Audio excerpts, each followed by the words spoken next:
Okay, we are good on YouTube. Also, uh, let me just say hello to my YouTube viewers. We're about to start this live meeting in 10 of 12 minutes. If you still like to join, you have last 10 minutes to go to blueheronarts.com, and Victoria will help you to register for the meeting. If you missed any part, we have a recording here on YouTube also.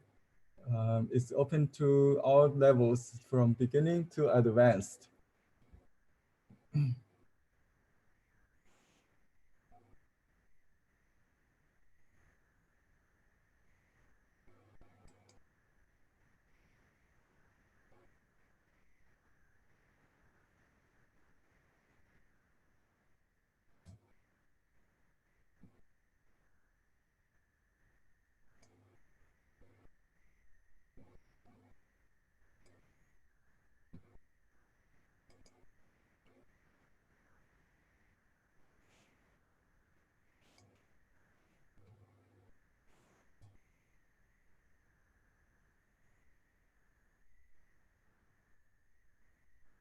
Hello, I'm not going to answer any questions on YouTube. I don't know how to turn it off, but I think I will comment later. I have to concentrate on my Zoom meeting. So enjoy.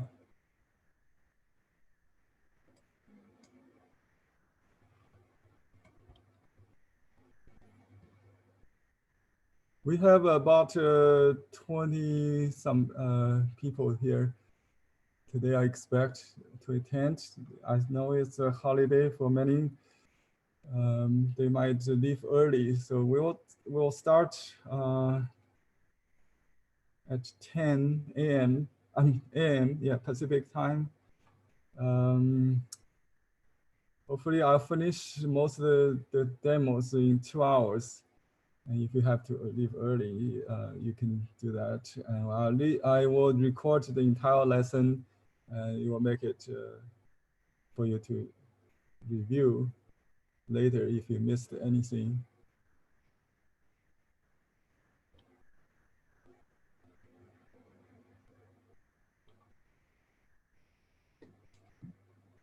Minutes.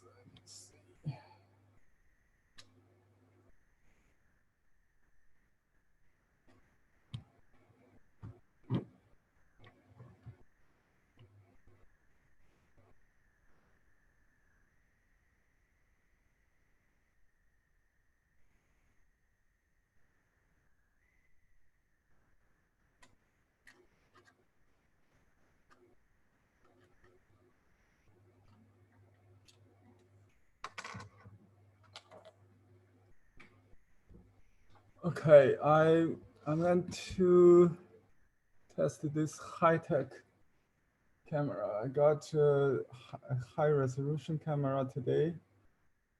So it might be a little bit jumping with the time, the frame rate, because it's a high resolution. So it might be a little bit jumping like animation, but it gives you much clearer, sharp image. As you can see, I tested if I write on pencil, you can even read that, it's a very sharp image. So I will go with this. If it doesn't work, we will change to the webcam.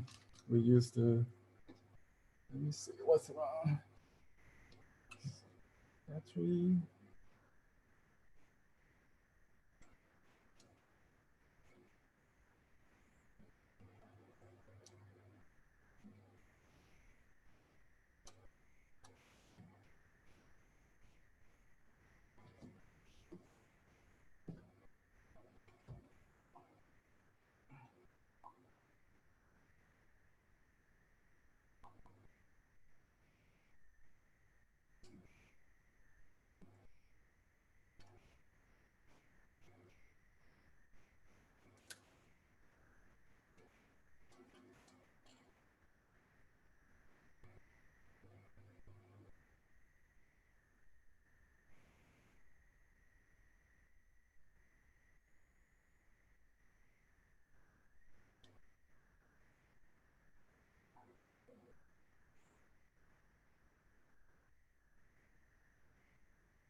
Okay. If you have a video cam that I can see your face, please leave it open so I can check your reactions. It's interactive. I wish we have more interactivity, not just me giving a lecture in the air, to the air. So I want to have some response, just can see your expression or hand, you know. I'm not going to use too much chat because I have trouble to read when I talk.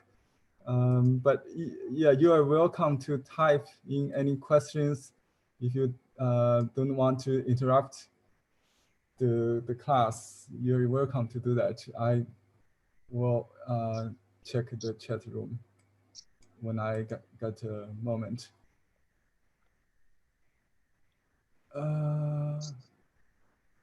Roberta, are you in the classroom? I saw in the chat. Okay, Roberta from UK or cannot join or be late. Okay, so someone will be late. I wish they will be muted automatically. I already set it up. So you're welcome to leave early if there's a commitment, family, time. I know it's Mother's Day. Many mothers in our classroom, and maybe you have to celebrate with your mom too, or wife, whatever.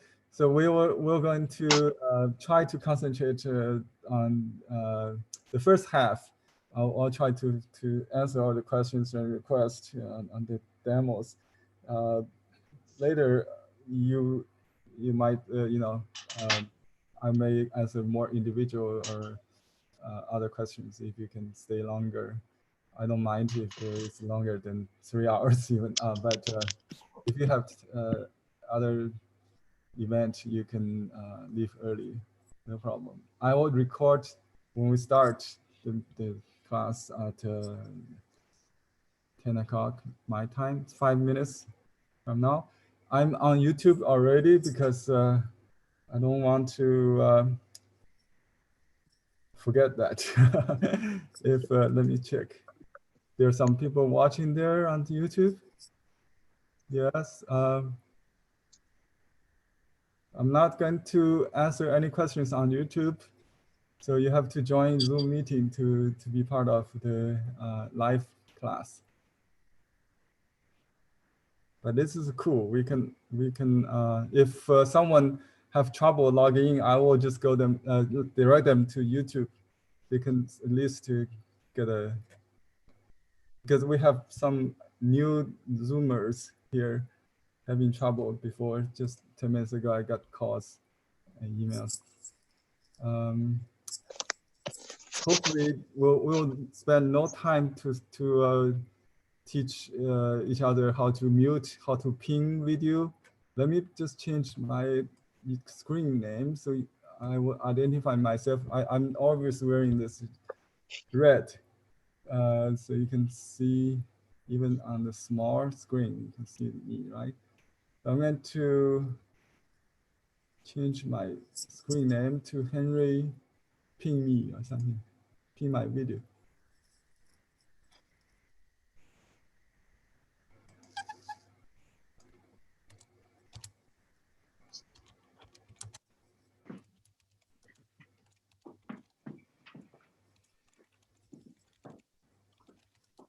Okay, Henry, please ping this video, I think. So if you have not pinged me, let's try. If you, there's someone not muted. So I'm going to mute everybody. Let's try. We have some new features in the chat room. I mean, in the participants. If you open the window, if you click on participants, and you will see list of participants. When I answer a yes or no question, you can just click on green button for yes, red button for no. if I ask, am I too fast or too slow? You can, you can choose either too slow or too fast. And there's more. Oh, give me a thumb up or a cup of coffee. Just say it's okay. It's the right speed. Okay. When I check on my speed, you can react either. Let's try. If I say, am I too fast? Am I too fast? Oh, okay. You can just say no. Yeah, or you can go fast. Or you can also just you can just signal without my question. You can just click on go faster or go slower, so I can see, I can check this this nonverbal communication tool. So yeah, I can see how many people think it's no. 4 people, you know, maybe yeah. Then I can clear all. So next time when I ask the same question, we can do the poll again. Is that cool? Okay, this is something new. Okay, 1 minute before we. So I have chat from Luca. Hi everybody. Okay, if someone just joined, we didn't start the class yet. Okay, now we're going to start officially recording.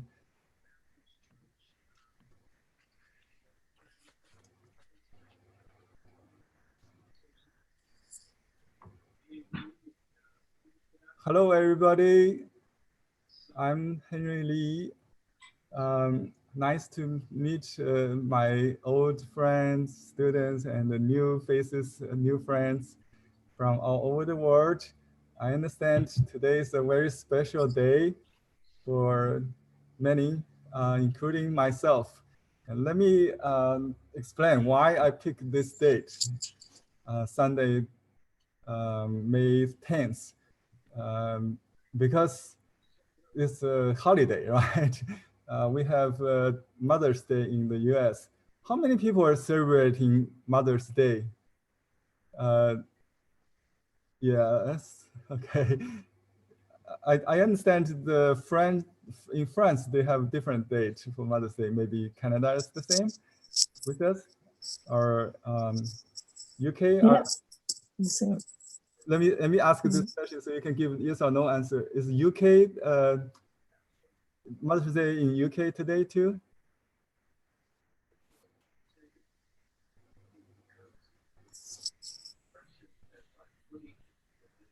Okay. Oh, yes.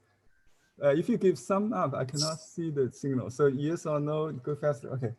I'm still learning this nonverbal tool. Anyway, my mother passed 3 years ago on this day. For me, my personal Mother's Day is also a day to remember. Besides, I was born today in China, or May 11th. So every year when I celebrate with when my mom is still alive, I will call her, and she will say happy birthday to me. So this is always a sweet time to remember. And the reason to do a painting class on this day is very, very, very motivational, for me, because I always end my last painting of the last age on this day and start a new, date. Because we usually carve a seal to mark an event. Last year on this day, I carved a seal saying obedient year. It marks my 60th birthday. So I started using that chop on my paintings for last year. And this year I made carve another seal. I wrote this poem on Facebook. Do you see that poem? Let me just pull that out.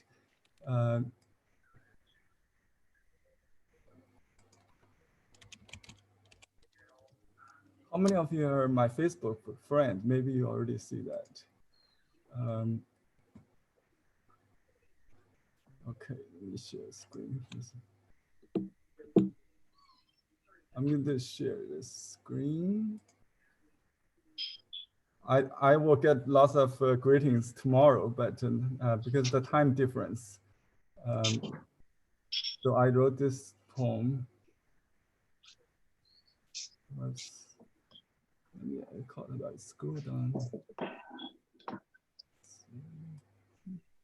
Oh, I got a happy birthday from Taiwan. I was expecting that. Yeah, you know that. Yeah.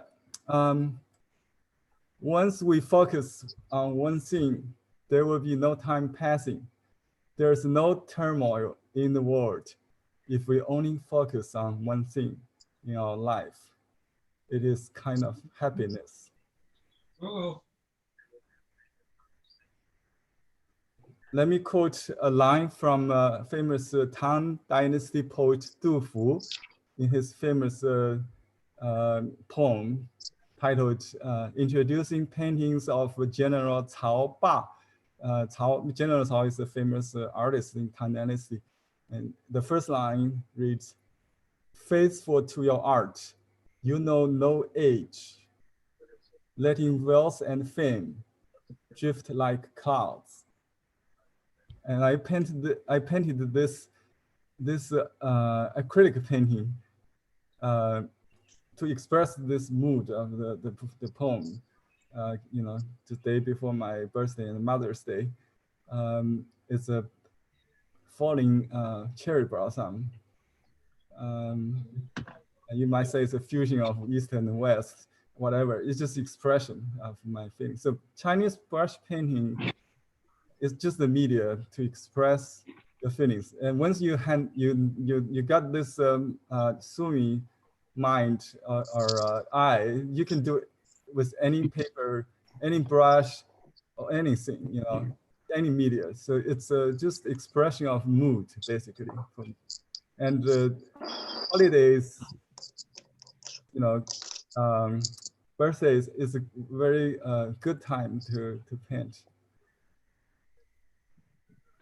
Okay, how many of you are beginners?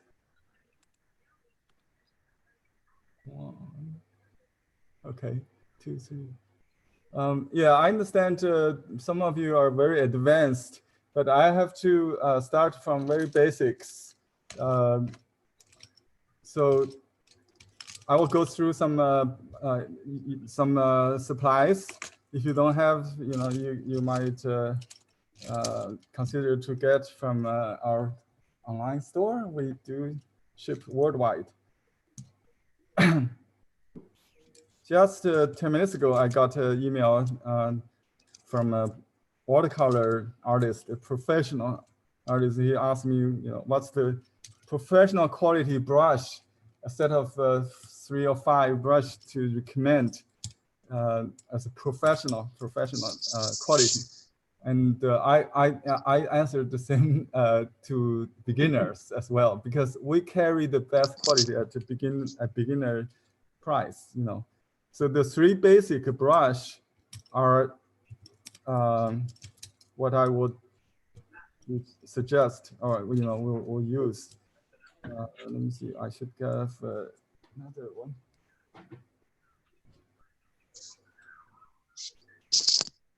It's Sumner's.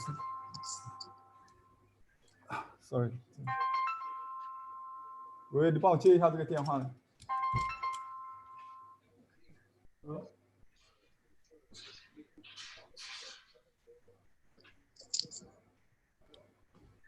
I'm sorry. I think that some people have emergency calls to get in or something. My wife will handle that. Sorry. So we have basically a stiff hair brush, which is usually brown. So you can divide all the brushes into 2 groups. They're white and the browns. And something in between we call the combination. So you might see a stiff hair inside the soft hair. It's called combination brush. if they're white, they're usually made of goat hair. And some mixture is not like this Fubaoshi landscape brush. I will use it today later for our rock and pines maybe. And some very stiff ones, horse hair. This is the Japanese one, but we do have mountain horse brush. And some stiff but very thin, liner. They're different shapes, but basically stiff or soft. Soft brush are used for painting like large areas of washing, like to do like a flower petals or backgrounds, that kind of thing. Let me pin myself so I can monitor my camera. All right. So basic 5 is like a super wash plus the basic 3, a soft one, and a stiff one, something like that. And then we have like, I think it's this one, doesn't matter, but, and sometimes we include a landscape brush. That's the landscape brush. It's a stiffer than normal. And then if you want to really spend some money, you can invest in a very fancy brush. This is a killer brush made of ox ear hair, supposedly, but it's very soft. There are actually lots of artificial hair in all these brushes. Maybe, but we don't use pure synthetic ones because they don't hold moisture as good as the natural hair. So that's about the brushes. Because start with the 3 basics or 5 basics, and then you can go to anything fancy. We have a calligraphy set. It's a Wang Shizhi that's good for calligraphy. If you sign up for Victoria's calligraphy brush, it will save you 10 years of practice. Let me get some paper here.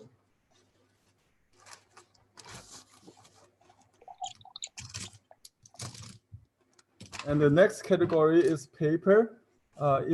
If you don't have any, you can go to blueheronarts.com to buy the student pack.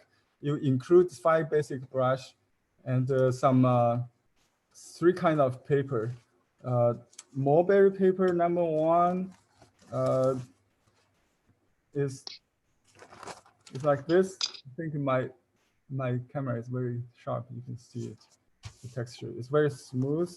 #2 has rough texture, like the stringing fiber in it. Good for landscape. They're all purpose, but some people may prefer it more for landscape if they're coarse. Like this, both mulberry paper. We also have unbleached off-white ones and double weight ones. I would use that later.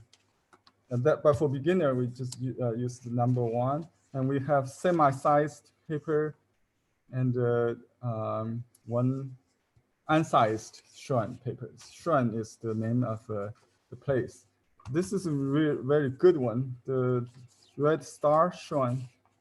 I will use this for today's first exercise. I want to show you the best, taking this opportunity, so you don't have to invest because they're as precious as gold in China.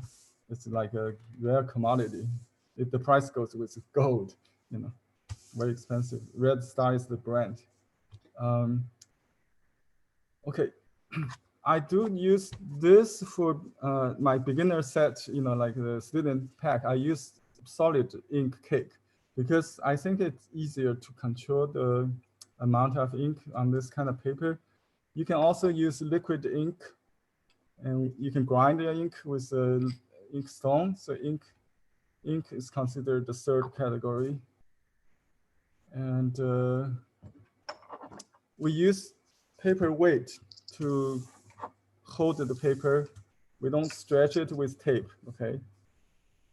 And you mount it afterwards to make it completely flat, and also to help bring out the tonality or vibrancy of the color.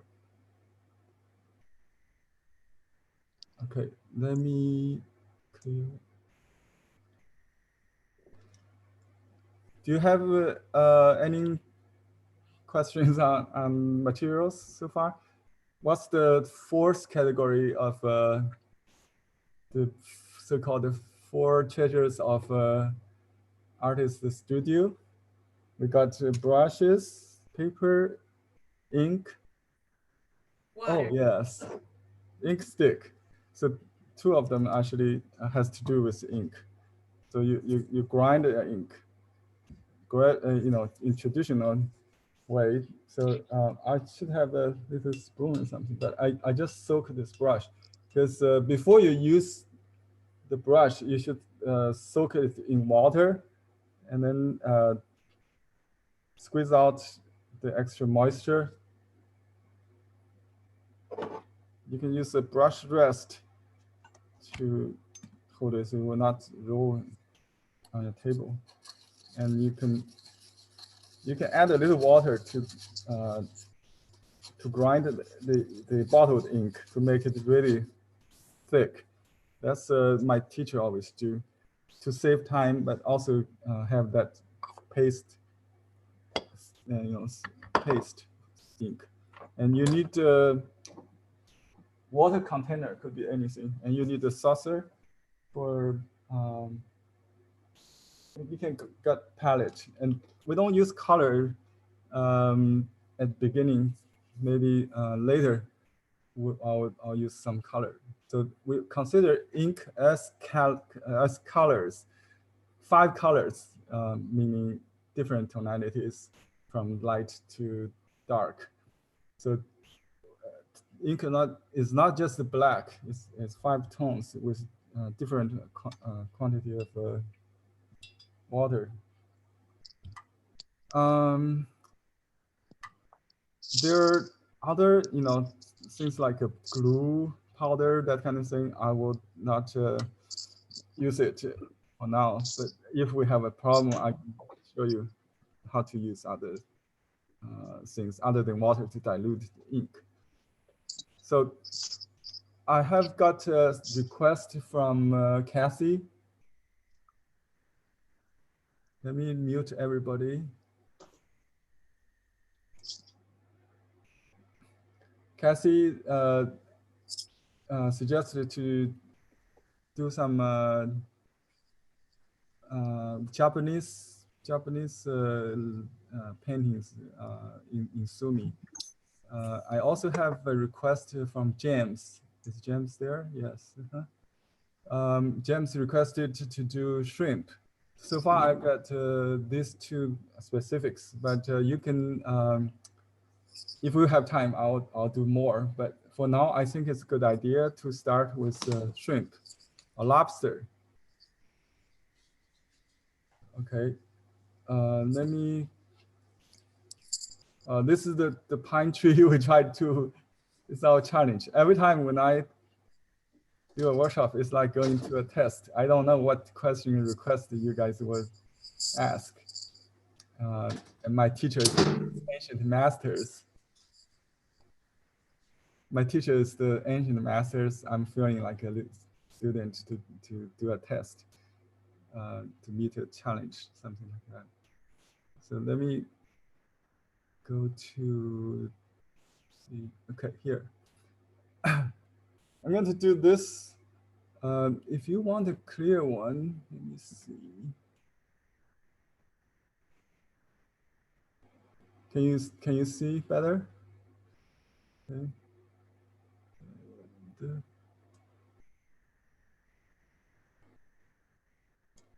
All right. So I'm going to do this shrimp.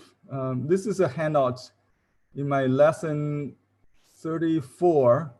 I got 59 or 60 lessons. And I think I already passed any other teacher DVDs, number of DVDs they got. So I'm not going to add any if if I don't have to. Only for New Year's Day, I added Zodiac for these 2 years. So I try to teach or learn from analogy. So if you know one thing, you should take that example to get others. So for this exercise, we will do an unsized paper, absorbent paper with ink and water. Okay, so I will use water to dilute ink to get a very light tone. That's maybe we would just call it number 1 gray. Let's just do number 1 through 5. 5 is dark black. Actually, they should be white. I'm painting the paper. You know, but we just take that as the lightest, and then we'll add a little more. So this is too dark. Okay, what brush to use for painting the fish? I think for beginners, it's always better to use the stiff one. But I'm sorry, I try to make room. Don't need to type. Please, oh, let me show my my. If you cannot see my camera, just unmute yourself and tell me. Because sometimes I got lost with the camera. Okay, so I will use this stiff brush, or stiff and soft combination brush, if possible, to do the shrimp body, and use stiff one or the tiny, whisker one for the antennas. You can use the stiff one for the claws. So, and the size of the brush should be relatively. Let me just use the softer one. I like to have the load of ink, because see, I wet the brush. I don't go right into the palette. Let me mute everybody again. Hearing noises.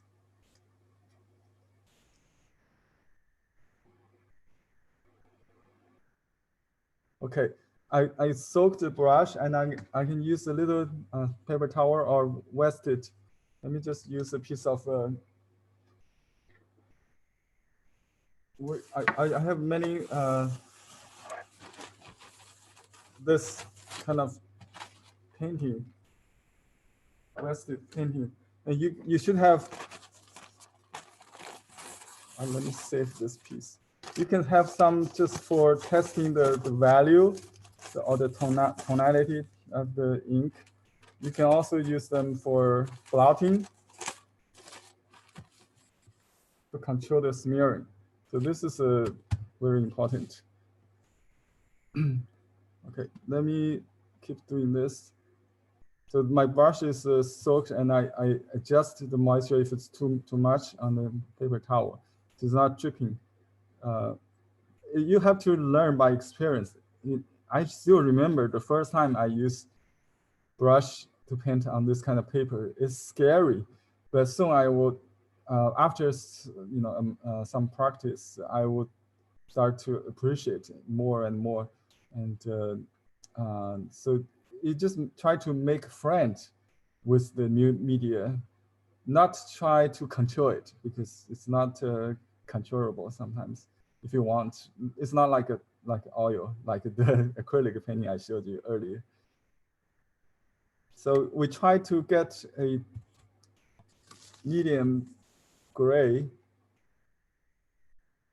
This bottom looks like the bottom is too light, so I've got at least some ink all the way to the bottom of the brush. See, I just do that, and then just,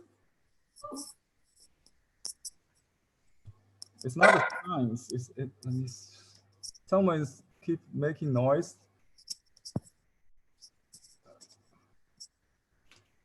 Okay.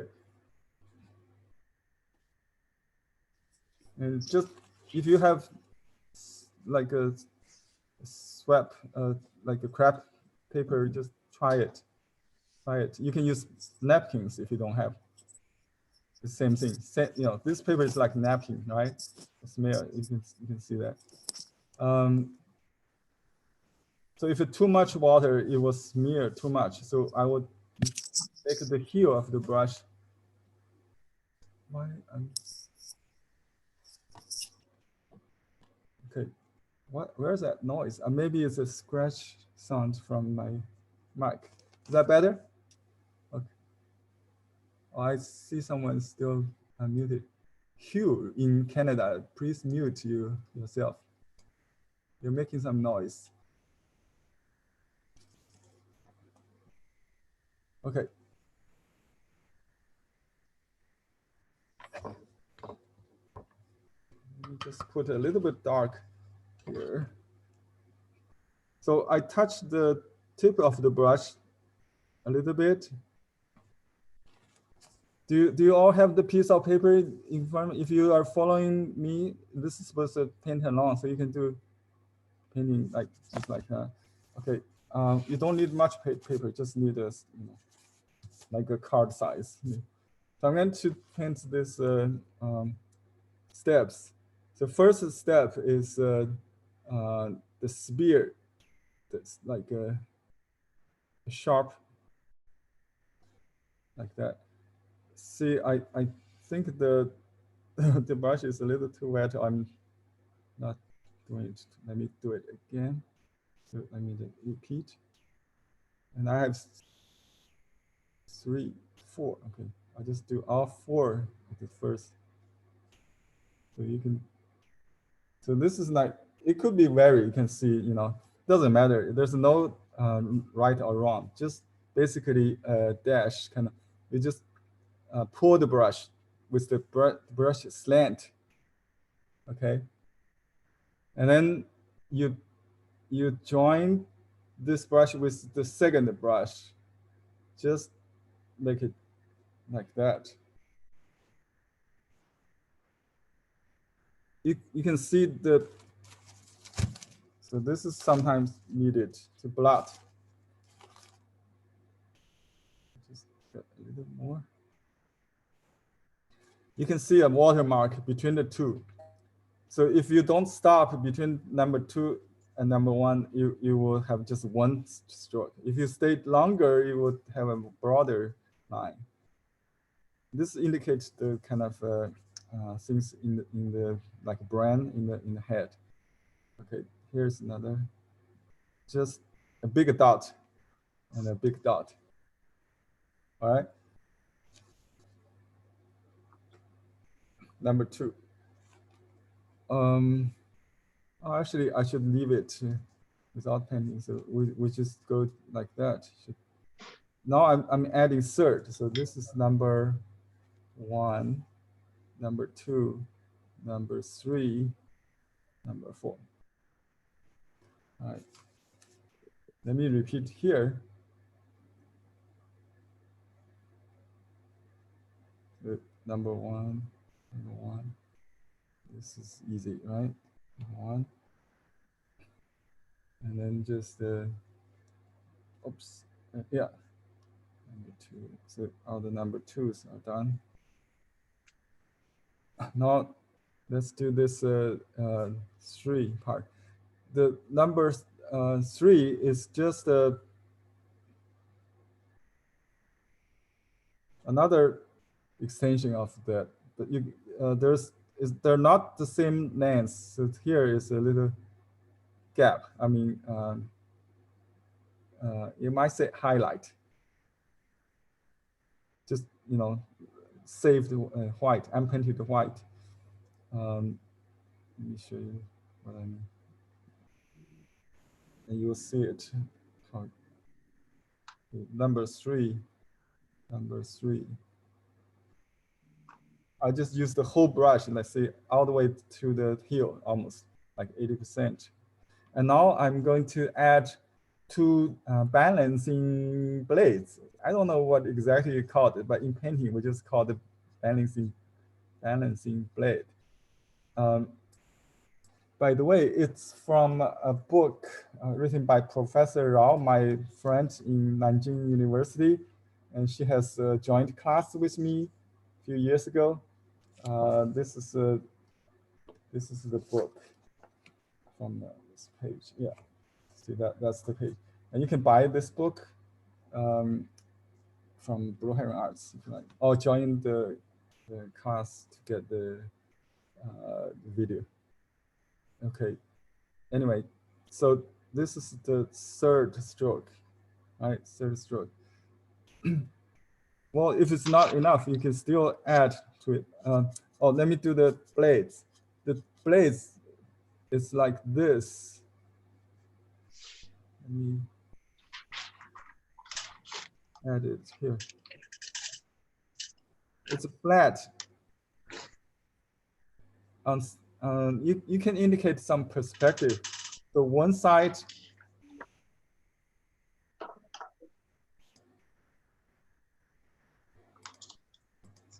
okay. Hugh, please unmute yourself. Okay.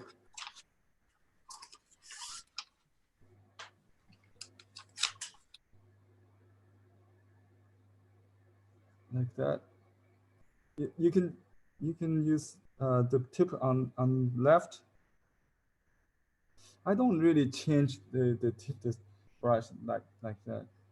I just keep it like same position, and just this far side is narrow. That's for the two blades right in the front of the shrimp.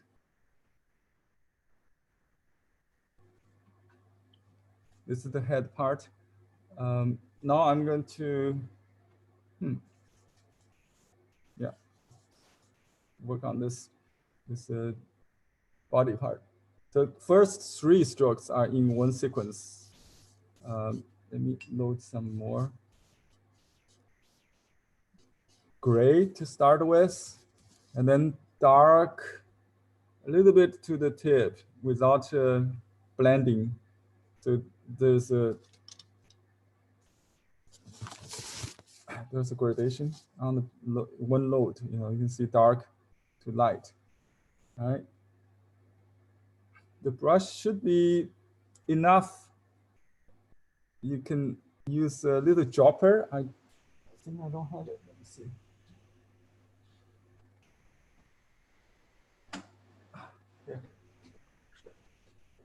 With this dropper, this is an ancient tool to feed the brush. You see, this controls the amount. When I release it, it will give one drop.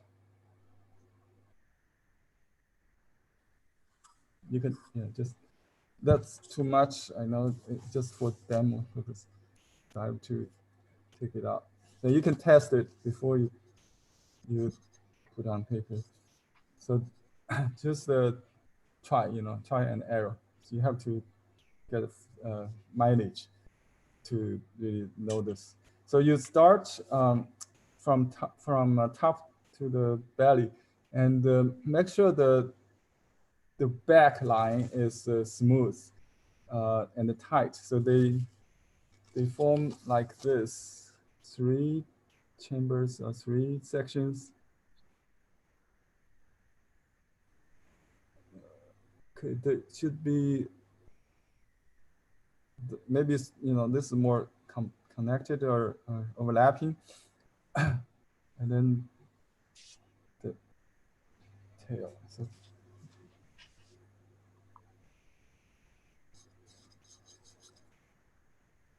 actually, you could learn from a drawing, like this book start with a very fine, detailed drawing of lobster. However, because she has a background in Gombe style, she's a Gombe master, but she also does beautiful freestyle. When you got bored in Gombe, you do this, I think. And that's what I do. Okay, 1, 2, and 3. All right. I concentrated on the top lines tighter and a little kind of loose on the side. It doesn't matter. And let me do this again. So just some tiger shrimp has a stripe. I really not care that much for that. So, but if you have happens, it's okay. Try to see. 1, 2, 3. And you can see the line goes up, not just on the same line as the slant down. It goes up like in a spring position, you know, jumping position. I don't have much room. Just, this goes behind. Okay. And depends on where the lobster is in your painting. If it's in background, you can use relatively dry and light. You can go, you know, it goes back. If it's in the front, you use a little darker ink. This one is in the front, so we can just make this darker too. See, not big enough. All right.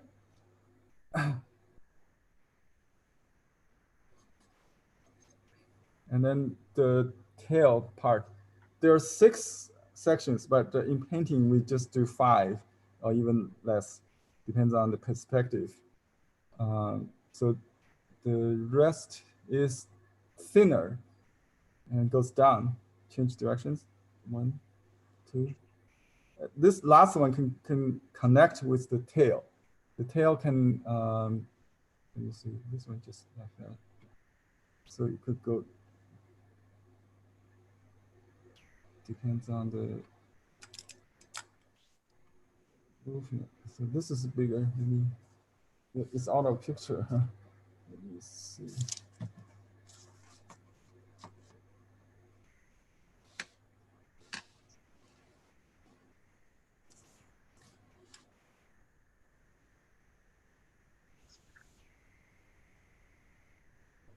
It's kind of hard to focus. Okay. Now I'm doing this one.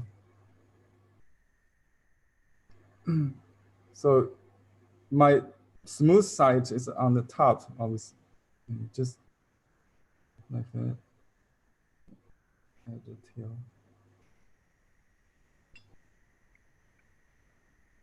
I don't see that one overlapping. So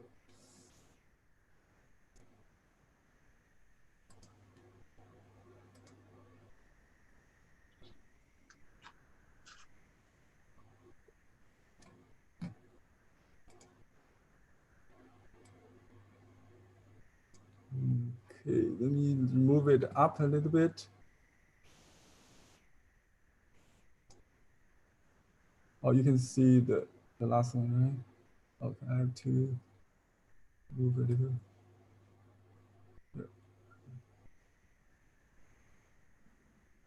Yeah. Do another row. Are you following me?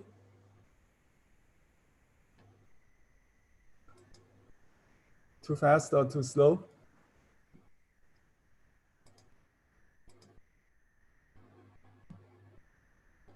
Okay. I'm doing it in normal speed.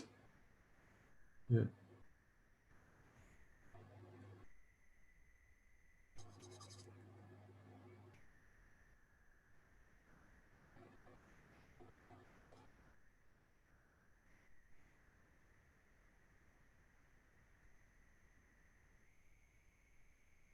So a little bit tonal change could be added.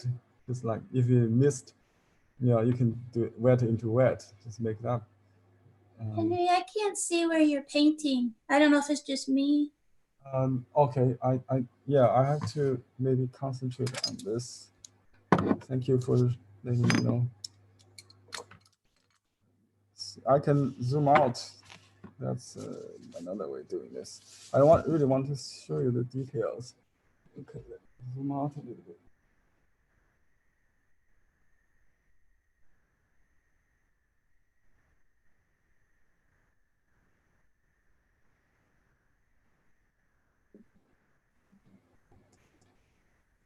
Okay, can you see now better? Better.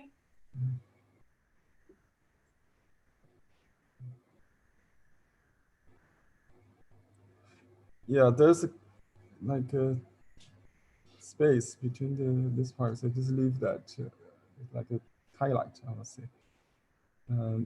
I think you might even go that direction, something like that. Stretch. I start worry the posters, but I'll finish at least the one this poster. Okay, now the next step. Let me see. This is a 5. This is 6 with the tail. Leave it 2 strokes there, and 7. It should be. We should change the brush. You know, Professor Rao did with the same brush. This the combination one. If you use one brush, you use the stiff and soft combination. I will use dark, but not the darkest. I save that for the eye. Darker gray for the clouds, and you can use a. Here's the trick. Let me just demo this here. You can use a pad to rest your wrist. You can raise your arm to have more room. But unless you do some little tiny dot, something like I don't rest my small finger and like that. It will be too limited space to use the brush. So you want to raise your wrist like that. You can use your left hand. You can use your left hand like that to help, but don't use your small finger like this. Okay, I know many Western artists do that, but I will lose control if I do this. So just use your left hand holding the wrist, maybe like that. You have to make it very firm, and then make sure it's not too wet, so you will not bleed. We're doing the bony clouds, the big cloud. So let's see my sample here.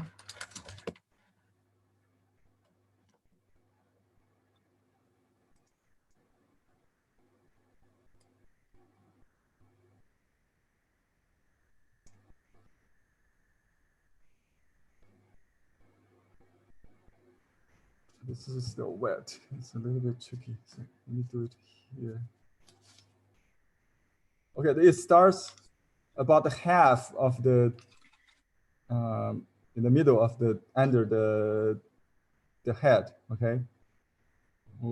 First section goes backwards. Well, it could be stretched, but in this like a stroke, you like a swimming. You know, you pull back first. This is pull back, and you kind of look the paper until you almost like seeing a cast on the paper in your mind. So you imagine first. So you know the angle. You see this angle is slightly open. That one is slightly closed. So I see that. And there's no time to hesitate on this paper. You dry the brush very dry.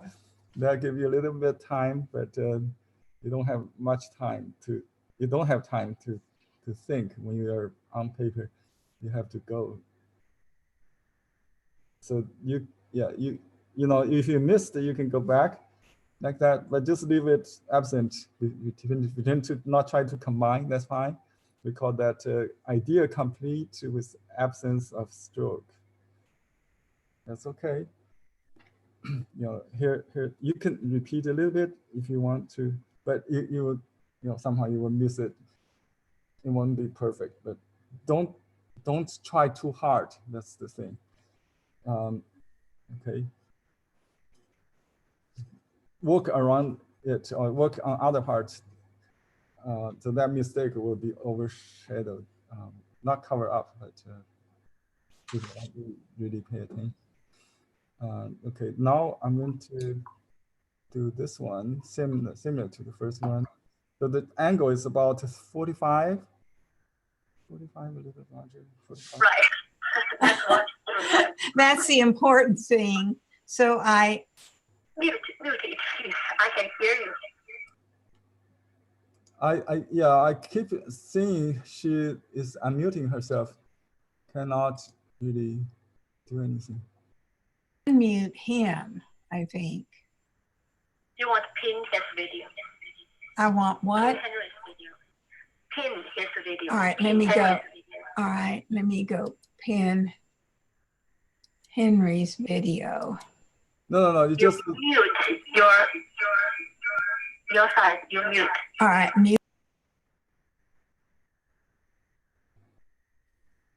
I don't know why I already unmute her several times, but she's coming back every time.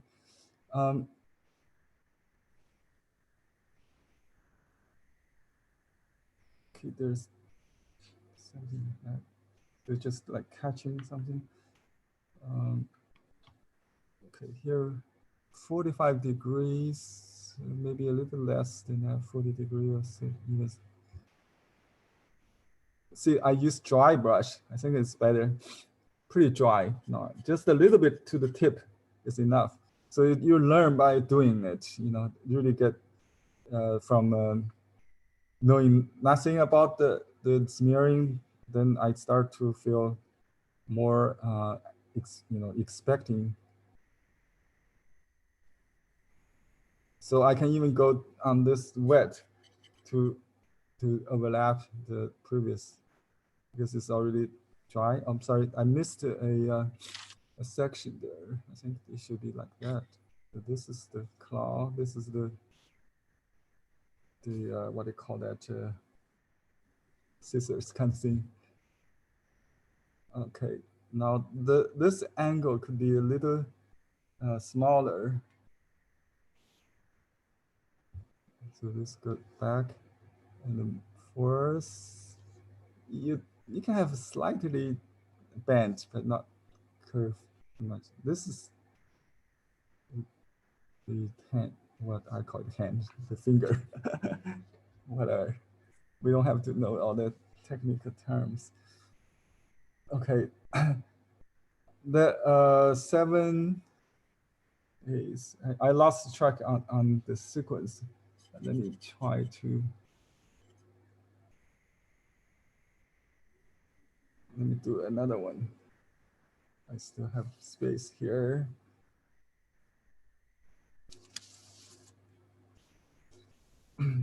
So let me start from beginning. If you didn't get clear, if you have doubt, now I'm doing it all the way through the claws. Okay, then we will add a little feet and antennas.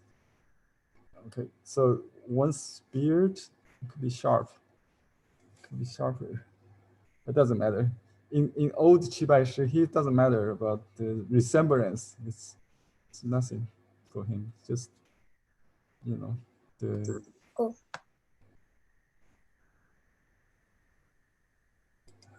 just coming back. Okay, just have to pin my video so the person will not pop. Okay, now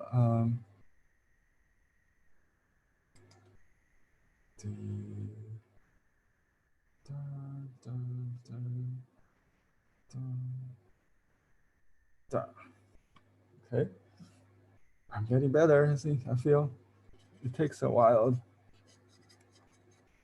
Now I use I just noticed I use the same brush. It's a stiff brush. Okay, so this is a little too short, but I have to just leave that. I think this should be here. So proportion really matters. Proportion is everything. And perspective. I feel I'm swimming this. Oh, I think I need to add the blades on the tail as well, like that. One small indicator perspective. It should be the same value as the.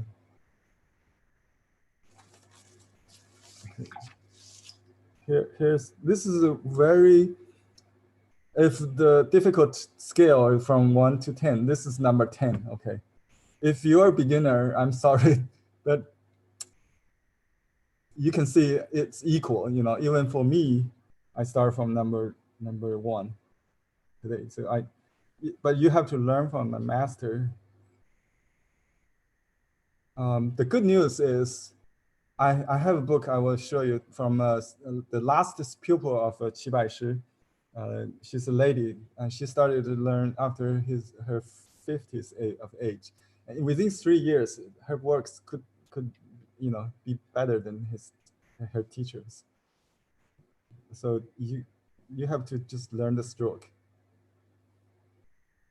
There's because the teacher already set up these models, excellent models. All we need to do is just like learn calligraphy, you know, to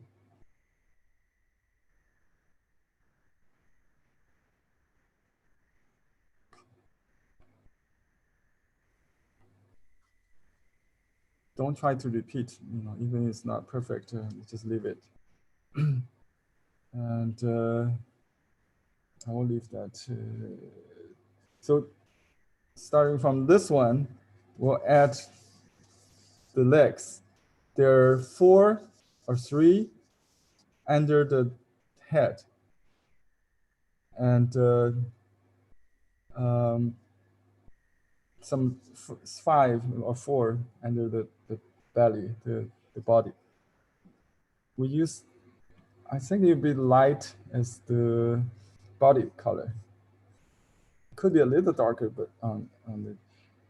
So you can use the chisel side of the brush. You can make it flat, you know, or you can make it a point. Some doesn't matter, but some you have to just feel it. You can make it very sharp, like a needle, if you want. Better yet, if you have a small brush, that will help. So let me try. I will save this for antennas. This is the whisker brush. So for this one, I'll still use this stiff brush. Okay, watch out. It should be 1, 2, 3, just like that. Too wet. Dry the brush. Too wet. To keep it thin. 1, 2, 3. Yeah. If it's dry, you can go slower. That's the advantage of doing that. And you can have a fourth one. It goes like a. Sometimes people think that's an antenna. I think it's a leg. It can go bent. But just create some nice shape. But don't worry about that. I'm not sure. I think it could be antenna. I misread, and I think Professor Rao didn't do that. Okay, let me stay with her interpretation. So just 4 or 3 strokes, like 1, too dark, 2, 3. You can see my stroke is just like a beginner because I'm not very good at this. It's too wet. I think the point is you have to dry the bottom. So, and then leave only the ink about 1/3 very dry. So I can do, if it's right, it's very easy. You know, you have to spend more time on the testing paper to figure it out what's the best. Now I go back to darker gray, just a little bit more ink, and just do it like this, a little too dark. 1, 2. Notice the rhythm, you know, the pattern, like it's in the movement. It helps the, like swimming. So you go against the water, something like that, and then kind of open this way. Anyway, just short. This is very short legs. You know that. Let me just add it here. 2, 3, 4 maybe. Yeah. And then the long ones in the front. So that.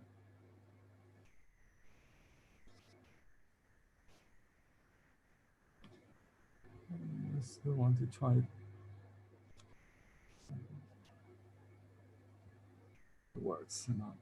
Maybe not. That's an antenna. Okay, just try.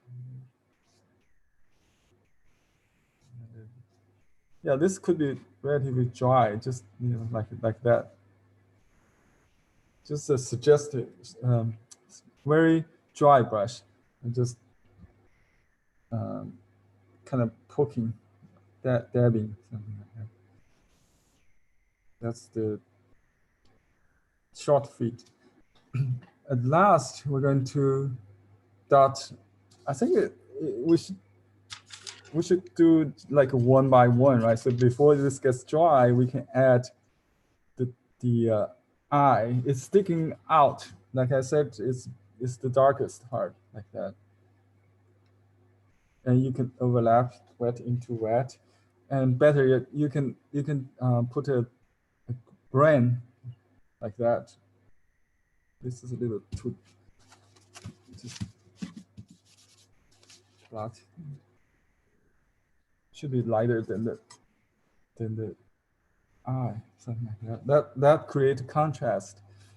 So I can dot this first, maybe it doesn't matter, and then use pure ink to dot the eye. Looking at a little ball like that, and then connect it with a little short stick sticking out. It looks like a watching something. It's not like just a dot. That would look like a fish, right? The shrimp eyes like that. Okay. So, oops. I try to add a little accent to this. You can add little things like that. Let me show you. If you don't have Chinese paper, or you want to make life easier, you can use watercolor paper or even computer paper. This one was done in my class, lesson 34, on a pre-mounted board, soft board, like a shigeshi kind of. Yeah, you can see the painting process on in my lesson 34, Professor Ross sample painting. Beautiful. I have this original actually. I wish I could show you. Oh, this is Qibai's lobster or shrimp. And look at how he inscribed. After he reached like a 60, actually not. Okay, he was obscure artist before age of 60. None of his painting left, but now there are 40,000 in the market, not counting the forged ones by other artists. And he started to date his painting with his age. This one says 93 years old, 白石. 93 years old, 白石. So he lived a very long life.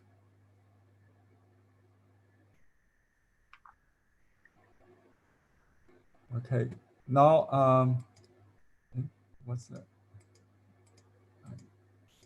Let me see. I have to find my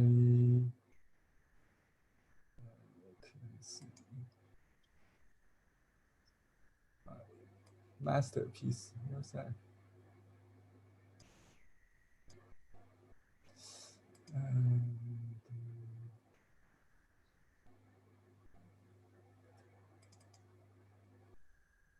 I forget. Let me see. What's that? Yeah, I tried to find the one I did with on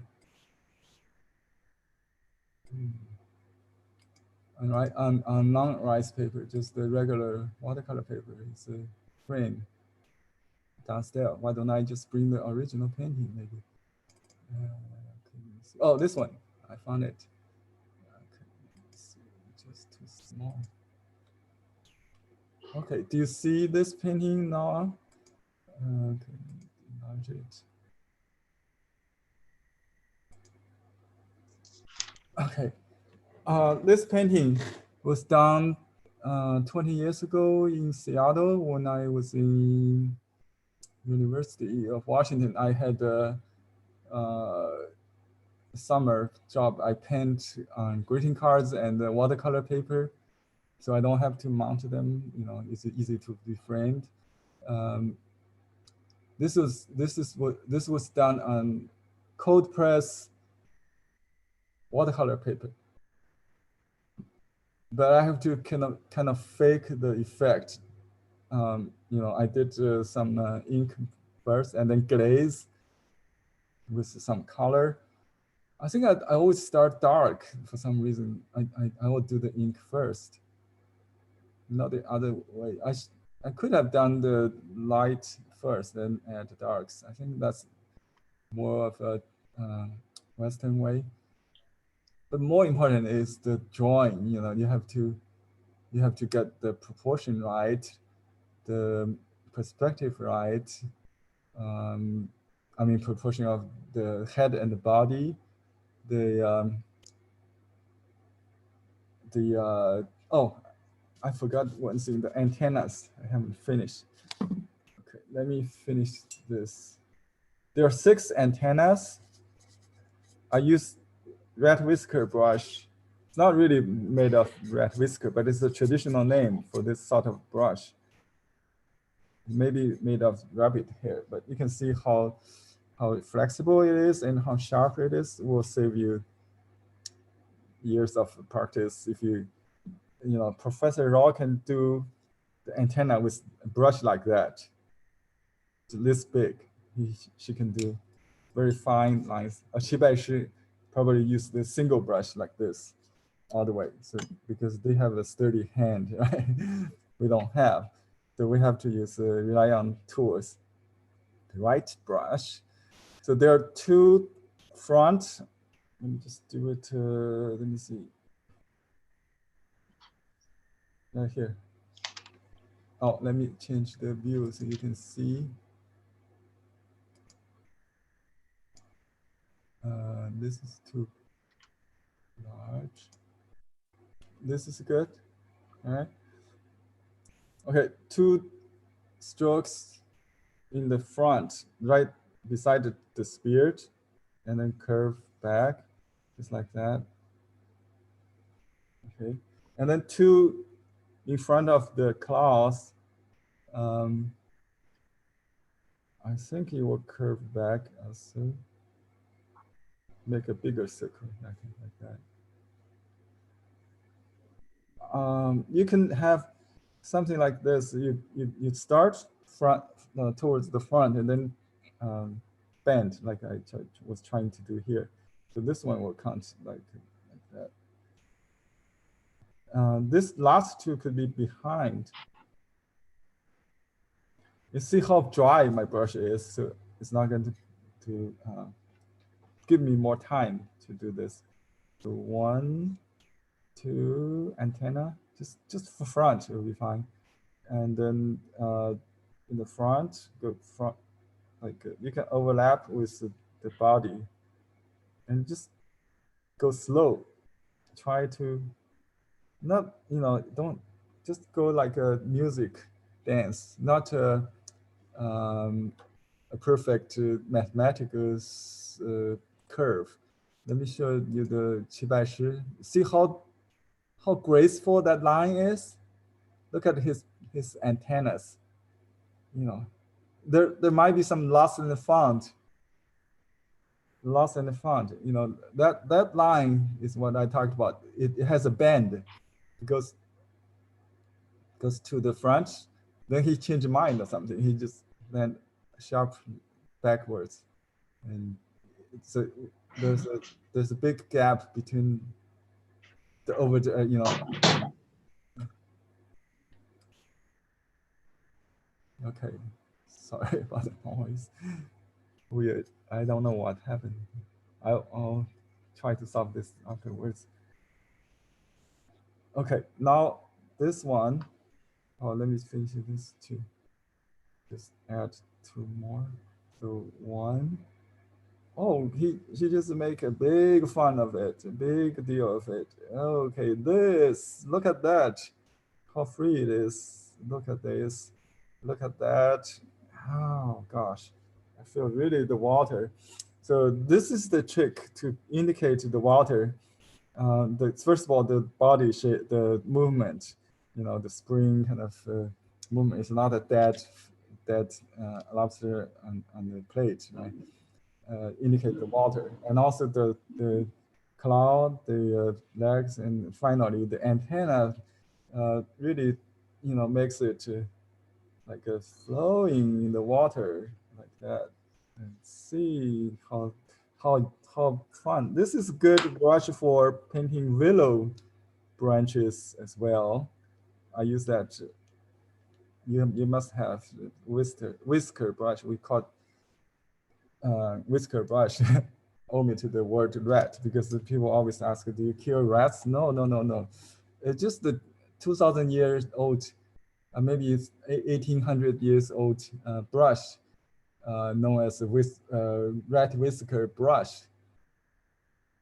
It's the stiff brush. The rat whisker is maybe also the function of it, the shape of the brush. This is a category name, not really made of rat whiskers. We cannot get whiskers from so many rats, right? Anyway, rat whisker brush is for the antennas. Any questions? Let me clear all, give you a pour. Is too fast or too slow? Or just okay, click, am I at the right speed? Henry, can you go over where the antenna are originating from? Okay. That flow, the position, anatomic position, please. Okay, I'm going to maybe just add to this first row. I'm going to destroy this, so you still remember, right? So without adding the distracting lines like the clouds are from the middle of this head. I'm just do the antennas on this one. Maybe you can do the antenna first. Why not? You know, because the antenna is the gray one, so you can go behind. So I use light ink with this brush. Let me just do the where it starts, not the extension. Okay, just 1, 2, 3, 4, 5, 6. All right. Now let me extend it. You can do. Okay. You can go all the way there. All the way there. Make a crossing there. Make a crossing this way and go this way. So it's really 6. 1, 2, 3, 4, 5, 6. Where's the claws? Remember, it's between 5 and 3. It could be here. It could be 4 and 6. There.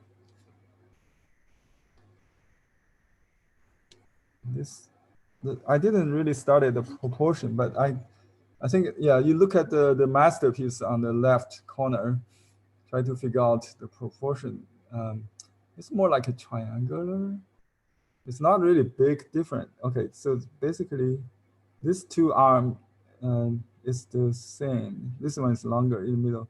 And then very short, I call it hand. Just 1 stroke, I think. Then split the claws. Split like that. You need, yeah, just need to study more.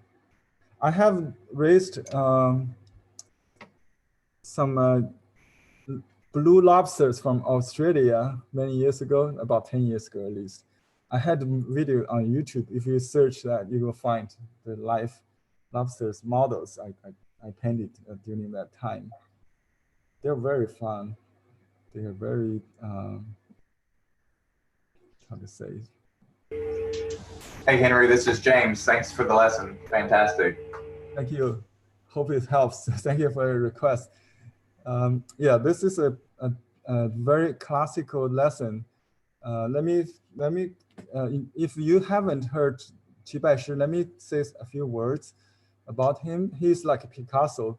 So if you ask anybody on the street for who is the most famous artist, you'll hear his name pop up more than any others, because he's #1 popular artist in China, like a Picasso, I think. Zhang Daqian may be second, but until late 80s, nobody knows Zhang Daqian because he lived overseas. Qi Baishi was died early, mid-50s, I think. But he lived a very long time. That's very important factor. He died 98. I think a few years ago, we have a exhibition in Bohr Museum in Irvine. I had the chance to have two visits, one with my student from California. And we did a lesson on his grapes and wine plants, I think. And we also saw his original shrimps. This is a very good paper, just like what he used. He will use a good paper like this, N-size paper. You can see all the water marks, right? Each stroke counts, it separates with a watermark, beautiful watermark. Okay, let me see. I will show you some interesting insight on him. I mentioned last time, if you had attended my last first Zoom meeting in April, I think you might have seen this, but I didn't have a chance to show all. Let's see, yeah, Qi Baishi. Okay, here detail. Oh, let me show you his draft. I think I showed some. Let me just go over this quickly so you can have an idea how to learn this kind of art. Okay. Look at his draft or his template, his design. You start from a ink drawing like this. Let me mute everybody again. This, you can tell it's a duck, it's Mandarin duck, right, in detail. He will write notes on colors, on stroke orders, on anything. This is the entire design of it. It has the lotus on top, and each petal he has detailed notes. Fantastic. So you have to really prepare this kind of roadmap before you go to so-called freestyle. So it's nothing, unless you want to waste tons of paper. Somebody do that, like me. But if like him, he's very good artist and also commercial artist. Same time, you don't have to be poor to be successful, right? He is very successful. He made 400,000. Is that right? 40,000 paintings in the market. So he had to do this kind of. He had to save a template from his successful seller and then reproduce them somehow. Then he but nowadays you can. Oh, this is his early work. Is that something like you did today? I think it's probably in his 60s. So we have a long way to go. Look at his shrimp. How I can't believe this was done by the same master. Yeah, there's a year. I can check later. It's the year of a horse. It must be something in his 20s or 30s, might be not even close to his heyday, you know. But you can see how the master starts. And I will show you the last painting he did maybe also, and see how abstract he goes. In the beginning, you can see this shrimp, it looks still like a shrimp with little head, with big, this kind of body, you know, like just like a clawfish, crawfish, I think. Not nice. Now, after a while, he kind of recreated the creature in his painting, which combines lobster, crawfish, and maybe everything he likes about fish, you know.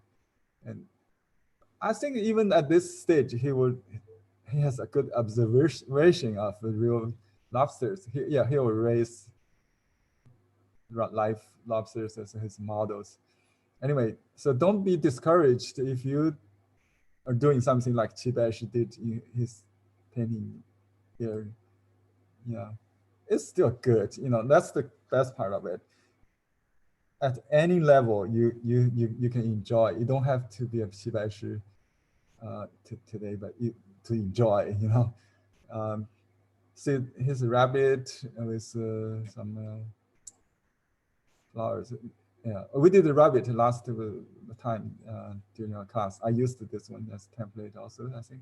So you outline it, basically outline. Yeah, see his roosters. In the final work, you only see the calligraphy, you know. But remember how we learn calligraphy? With outlined red outlines like this. So you just fill in the strokes, try to do it in one stroke for each shape like that.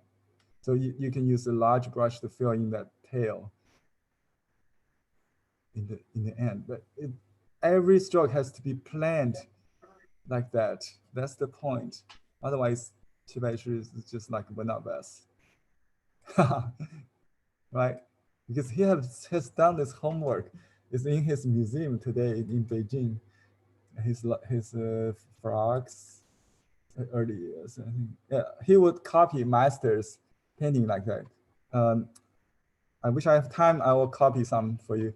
But in the beginning, we should draw this. Okay, before you do a copy, you need to take notes like that, the composition and any notes. You know, ink of use.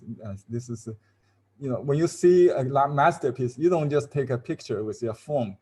You draw like that, and you become yours. And you just take notes and saying something like the neck has to be long with a big head, something like that. Yeah, that's his notes on crane. Am I wasting your time? Do you want to keep looking at this? Or we want to go back to painting? Go back to painting? Okay.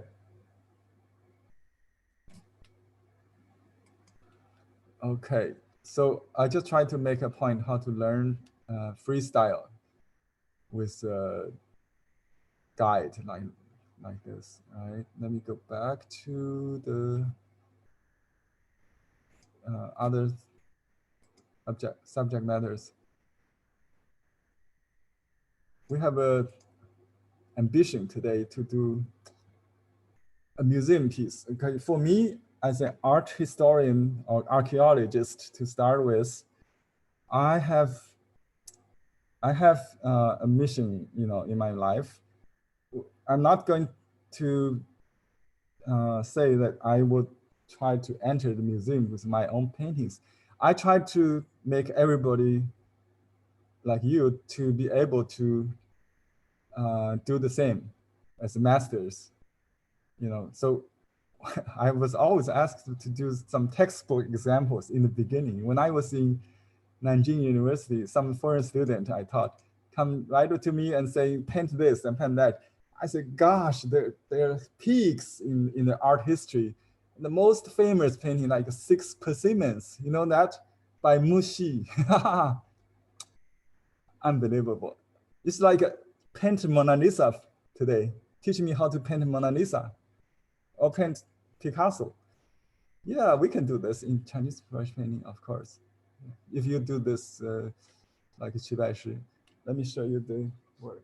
Oh, I don't want to waste time, but if you learn like this within 3 years, you'll be as good as Qibai. Just follow all his stroke guide. Let me see.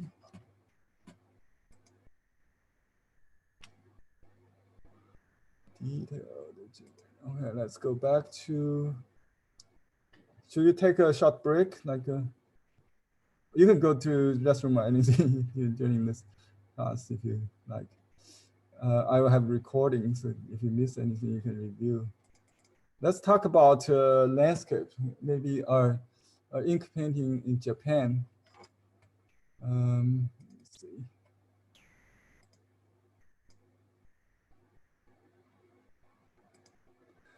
Okay, here's a painting done by Mushi.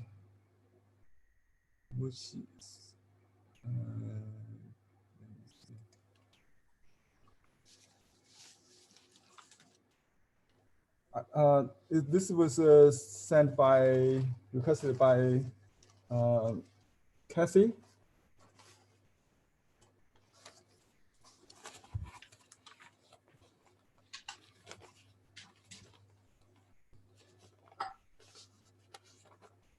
Okay, let me try to use. Okay, I'll just use whatever paper I got.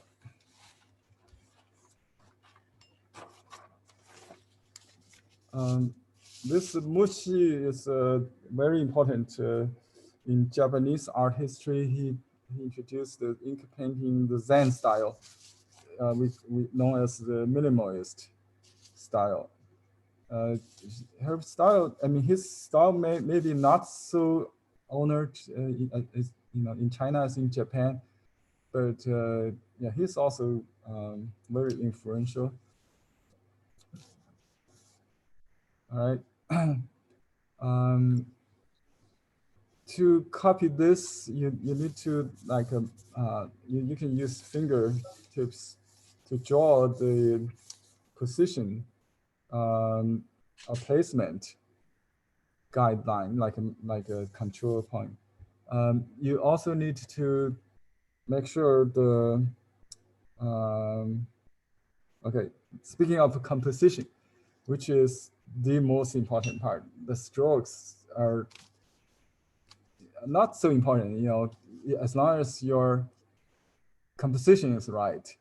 The composition has to do with not only the positive element, but the negative space, more importantly in Chinese or Japanese art. So the voids, you should be more concerned what to leave out from your drawing or painting than what to draw. Okay, so when I paint something, I really keeping my eye on what I don't want to paint, to be suggestive, to be as minimal as possible. So taking this example, I can see there's a lot of empty space you need to worry about than what to paint. So it looks like a pine tree, going out of the frame to the left, then going back from the top on top. Yeah, that's, since I use a smaller paper, I cannot reproduce the same kind of proportion, but the same idea. I had a painting I did early in my career from my teacher. He has this exactly similar composition. I taught in one of my lessons. You can try to find from Zhang Jing, my teacher. Yeah, just a crow standing, but this crow is not like this. This is a very special. Where to start? Where do you think we should start? From the trunk or the birds? Okay, let me See if your answer, yeah, you can type in your answer. The bird. The bird, yes, why? Because the bird is the darkest, simply because of that. As from that point on, I'll start dilute my ink, but not, and then I'll go back to the vine after all it dries, maybe. Let's do that, okay. I try to do one stroke. It's one stroke painting. No one's one stroke painting. So I'll use whatever here for the light. It's a crow kind of bird. So it's all black. But notice this is a good copy I found online. You can see the many copies you found on internet. The black is all black. No, it's not black. So I'll make it clear. So I'll just do the first stroke with this remaining ink first. And I make sure this part is the chest of the bird. Most of my students don't make that distinction. Even with this bird is this all black bird. You need to make sure the chest is chest, back is back. We start from the back usually, but in this case, I start from the chest because I got this dark, this light ink in my brush today. So this would be roughly about one third here. You want to make sure the bird is, the proportion is like this. Usually it's life size.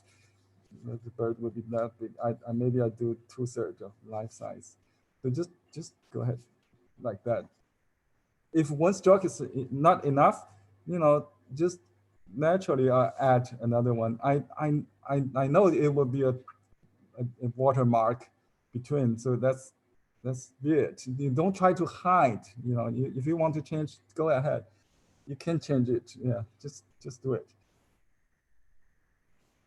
So I did in silver stroke. I was intended to do one, but just if something happened, just keep doing like that.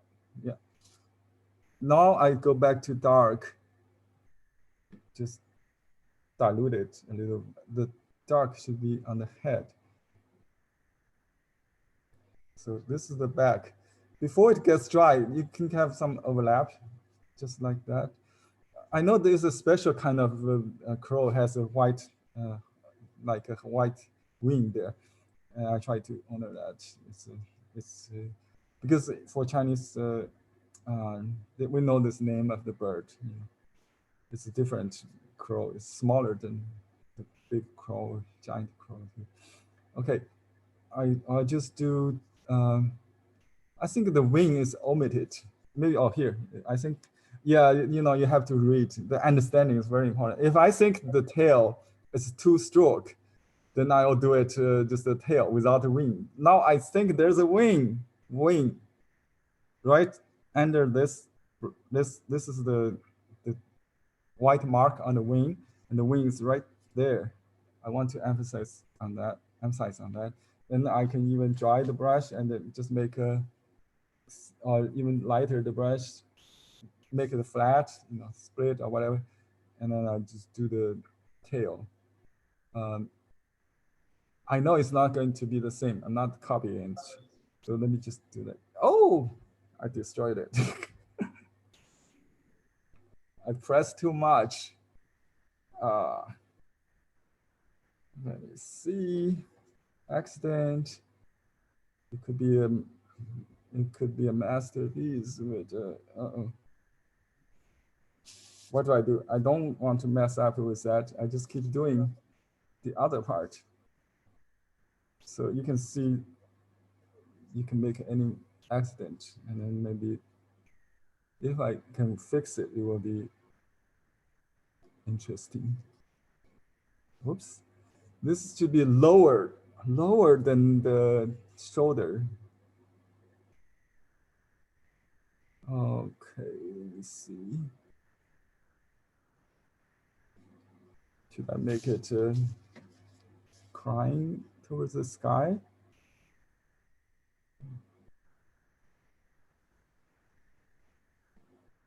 Okay, it's just a piece of paper, you know. I'll keep using this as a practice, and just keep doing it. Okay, so this is and you got some like a long hair from the nose. The eyes behind that is wet. I don't want to touch it right now. So that's it. And I use you can change it to stiff brush, the bone for the bony strokes. That's you.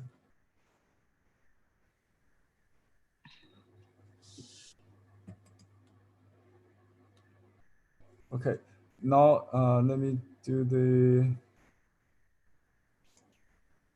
tail. Here is the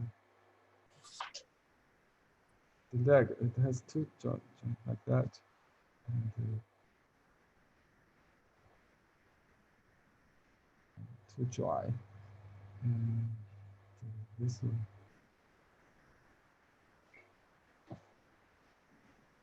All right. I will just make that tail into part of the tree. Maybe just change that.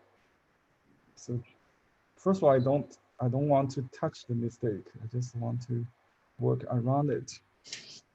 And so I'm going to add trees. I dry the brush on paper towel and then just add water for my light. So just work around it. I don't want to touch that part. So it goes all the way here. Okay. I don't want to start from the middle. Maybe I make it shorter on this side. So just see, I push the brush against the direction of the movement. I get this coarse strokes. All right. You push the brush rather than pull, push. See the tip of the brush to get this coarse dry brush. It won't really destroy the brush, but it could if you do that too hard. You know. Then I can add some dark to add some depth, wet into wet, maybe you can call it. So original is all light. I know it's. Let me use this paper. You can reduce smearing like that. And this should be a shady part. This could be darker. And on the pine, we have this bark, like scales of a fish, like that. You can do a few, not fast with too much. Just indicate a few of them, so people will think that's pine. That's characteristic of a pine bark, and you can have some shady part here. So I draw like half circle. They are not equal. If you do scales on this side and that side, usually I shifted them like here they're more, here they're more, not equally. So this leave a highlight in the middle, and you can even do something like that. Just put that in the shadow. Like that. Okay. I try to hide this spot, so I have to do it a little darker. So that become part of the tree. So that mistake was solved. I really don't know whether it will work out in the beginning, but I don't worry. If I make a mistake, I just think it's a Zen moment. It's just a divine touch. You might make the painting more interesting. It could be a shadow of the bird. Oh, when I started using my logic brain, I'll start to make a. Okay, that's a shadow. Because I learned lots of Western art these days. So that could be a shadow, cast shadow. It's dark, yeah. So So you learn the heart of the ancient master, not the traces. You cannot really reproduce someone's signature, you know. It's impossible. Not try to copy exactly the mistakes. Like, oh, here's dark. I have to make that part dark. You know, it's all mistakes, beautiful mistakes. You cannot repeat even yourself. Next time it will be different. How can you make a beautiful painting without beautiful mistakes? Today's quote by Henry.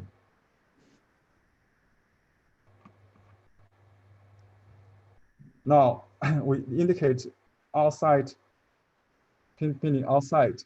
Okay, here's another difficult subject matter with pine needles. You want to make the pine needles really, really stiff, really strong. So traditionally we'll do one by one like that, right? Just draw. So I would say, you know, don't paint like a feather, but the master, I know the master just did without care too much, but he has that kind of power, you know, you go like that. So there's a beginning and the ending. It's not like a lazy strokes. There's power, there's energy like that. It's just like the leg of the claw, or the claw of the lobster. So you have to really use the tip concealed stroke to do this, right? Tip concealed, the tip centered stroke. This is just a suggestion of more leaves outside. And then we go back to the top. Right? So I keep, you can do the branch first, but if you do that, you have to leave this space. So we'll just do the leaves first. Naturally, you just know the sequence. And that gives kind of diagonal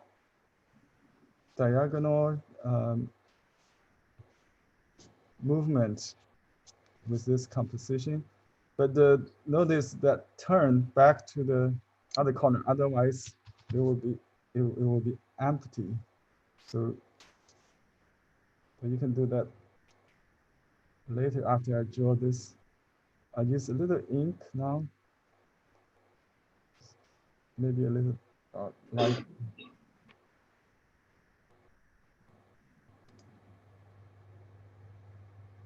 Okay.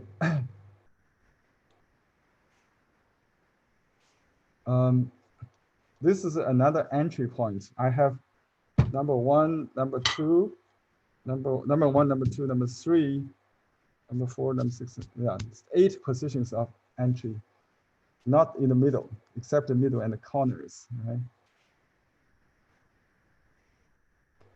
And it goes up actually, almost level. Here's the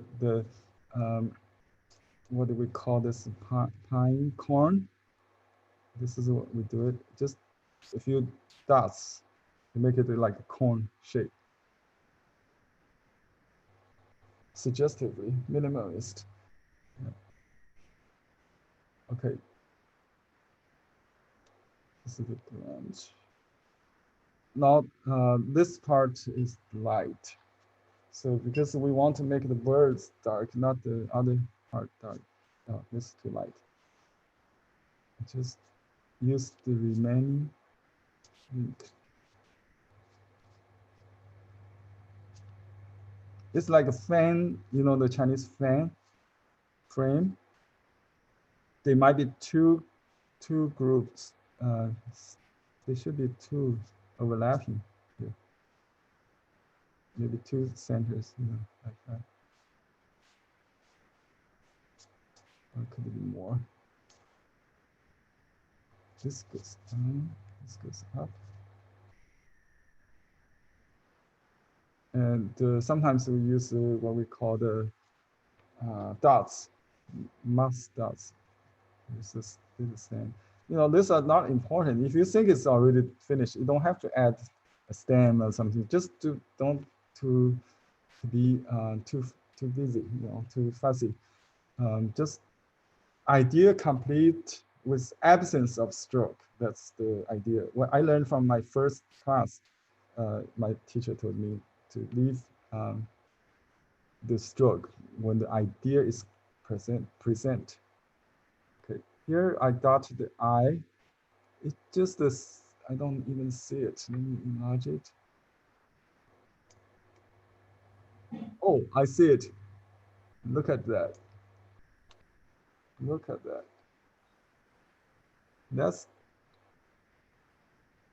Let's make it classical. It's just so good.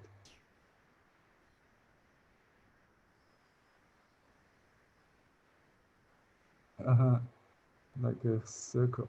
My teacher called it glass. The glass. This. You don't have to worry about the highlight. Ancient artists don't have that. Okay, but now you can really see the tonality of the bird. Right? Can you see that? I purposely don't zoom in because that will limit my creativity. I try to do in a, just treat it like a composition for me. Not really care about details. Now I start a little bit, just try to see if I missed anything. This could be a shoulder. Yeah, I can see the wing actually. It's there. This white spot. Maybe this is the shoulder. I don't know. When I use my right side brain, I forgot which side is which, but there's always, even in Chinese tradition, we use both sides of the brain. Sometimes we are more spontaneous, sometimes more logical, scientific, yeah. So just make sure you don't ruin the other side when you're trying to use your logic mind. In the end, everybody will be very, but it's a good idea to go very careful in the end. In the beginning, you can make mistakes, but now you can't. Maybe be careful. You can ruin the painting easily in the end. Now I'm going to do this this line, so you have to make clear where it goes. It starts from here on this side, then go behind, and then in the front, and then that.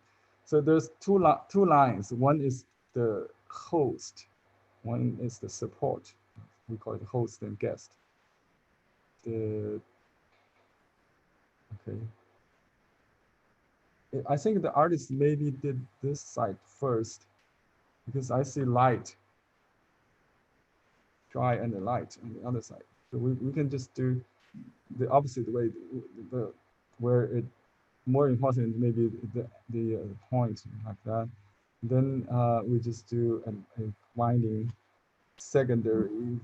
So this is more straight in the beginning. Now I make it more free, kind of. Then just a little bit suggestively here. Could be like that. Anyway, just idea complete with absence of. Don't try to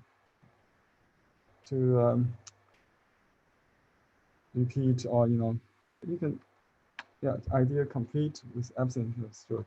Then add a little bit like a dry leaves or something. This could add the gap where you can separate the front from the back or something. You can use dot to adjust. Just a little suggestion. And there's a little and I think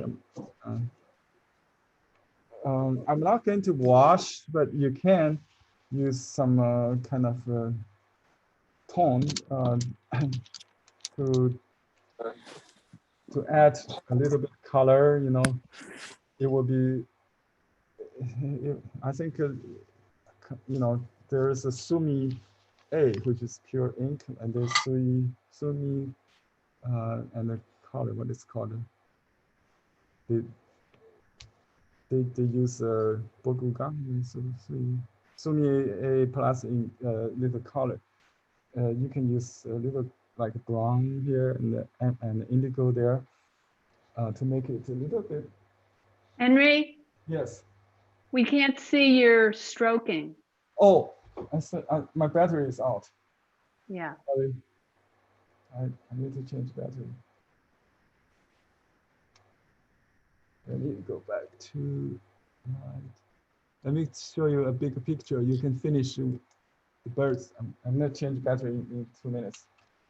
I know it's gonna happen, but I forgot. But I don't know when. Next time I will have electric AC converter.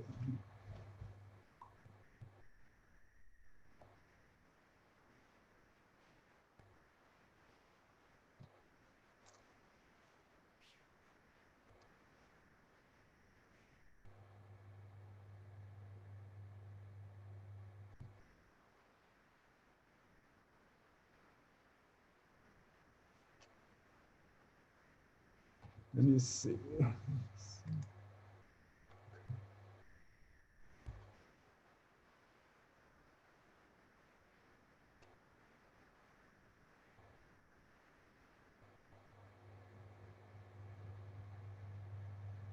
Now you can see? Good? Okay.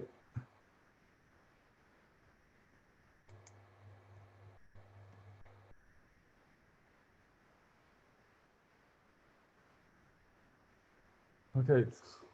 Sorry about so you didn't see the line when I didn't see what happened. I'm sorry about that.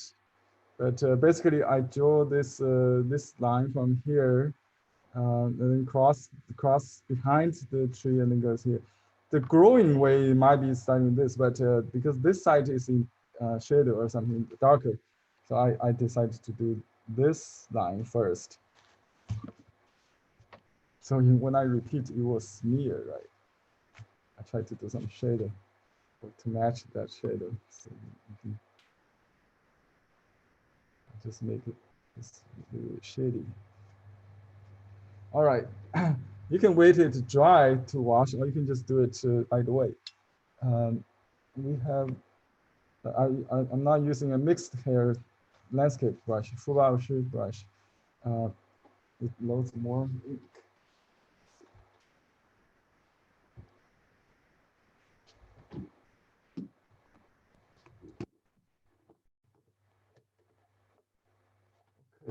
To minimize the color, I may just use a little indigo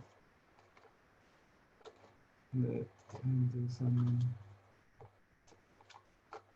I don't have umber. I'll just use the vermilion and the orange mix with the indigo. Maybe.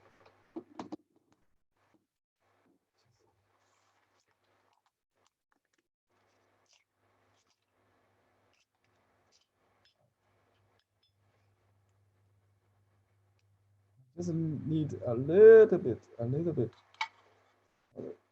mixed with the ink to mute it. And just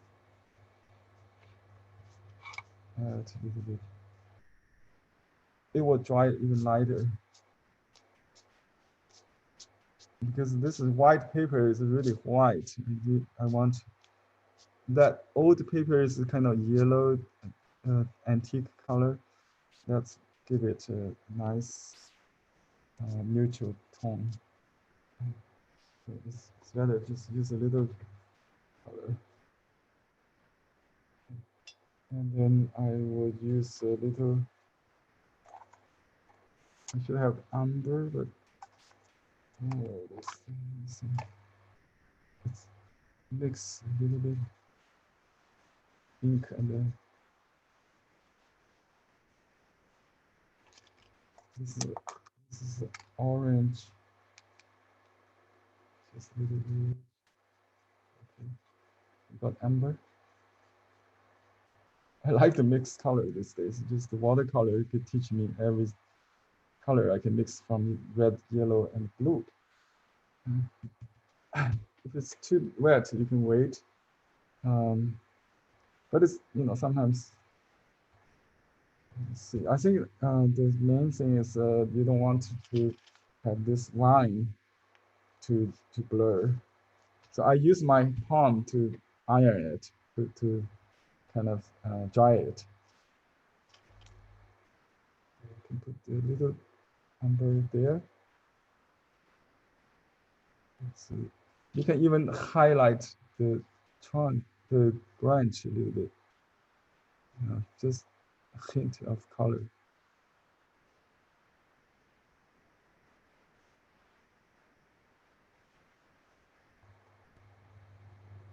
You can use the body temperature to warm it up, and it will dry faster.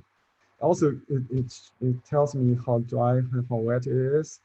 I'm waiting for the right time to do this.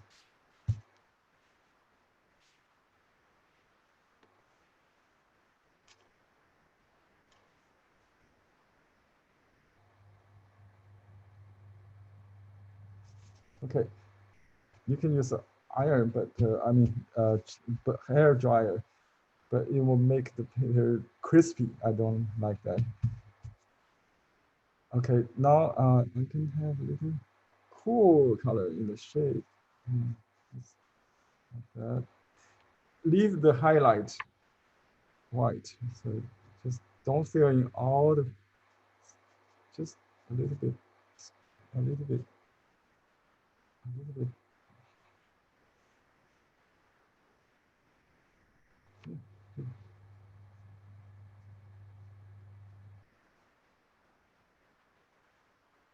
And leave that kind of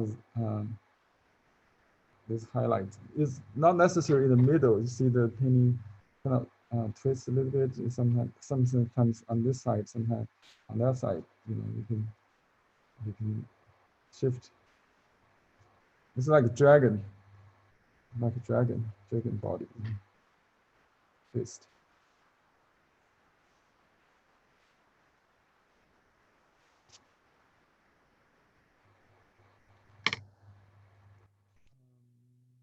Put the yellow in the eye. I think the original has no color, so I will leave it. Let me see if I want. I can use, just put a circle in the eye.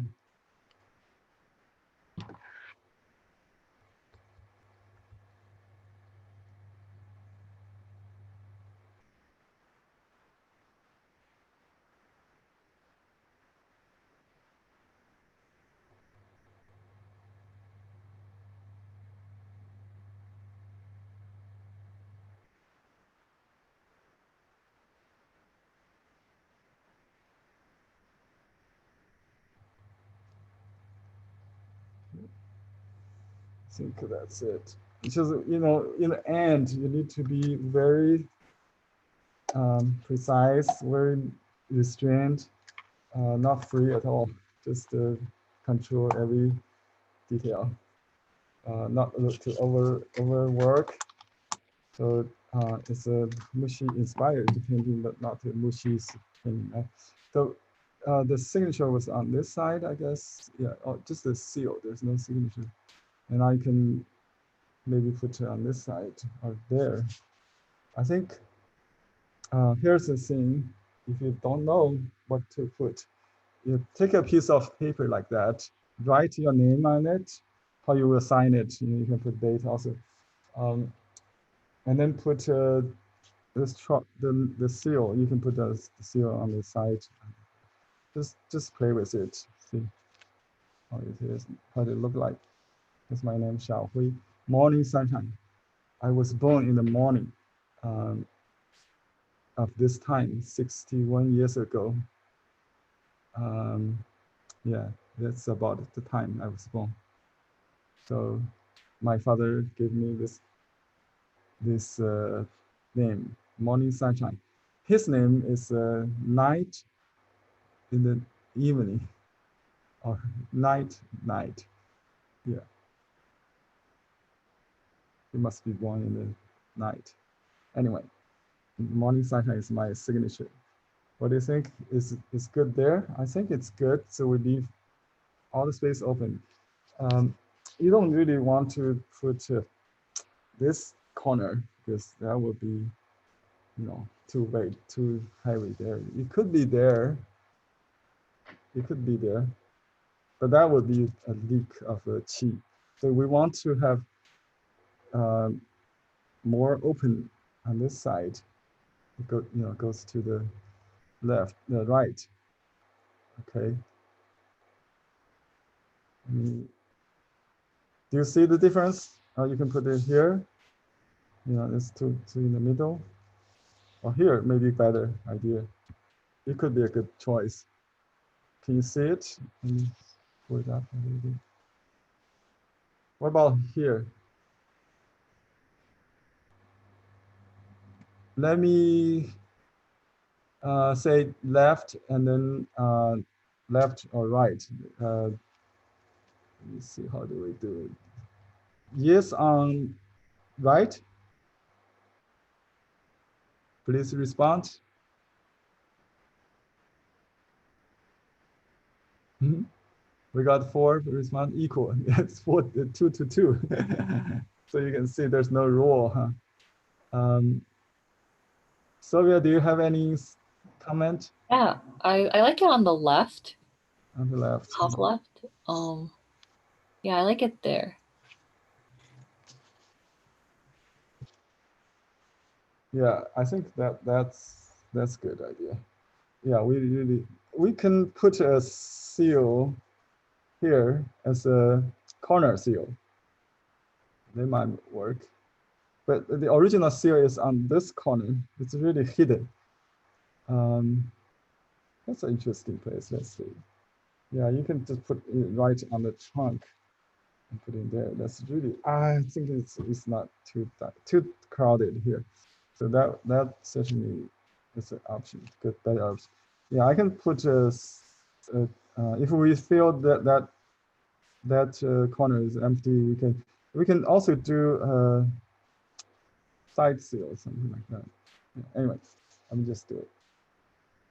So it's always a question, of where to place your signature.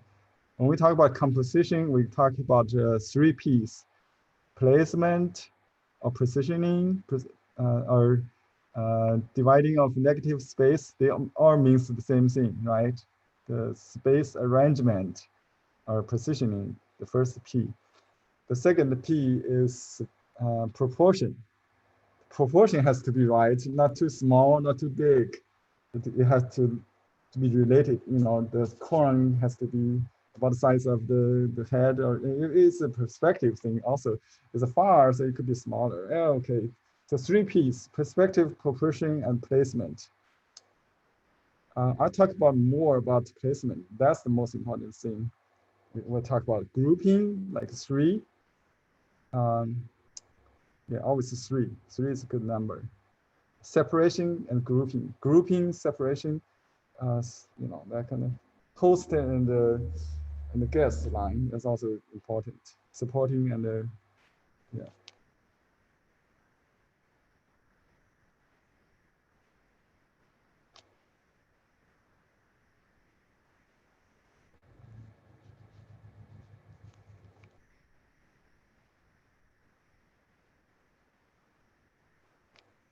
Oh, it's too dry. Oh.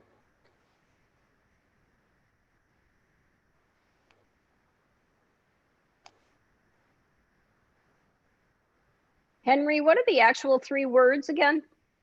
The 3 words, 3 P's: positioning. 3 P's.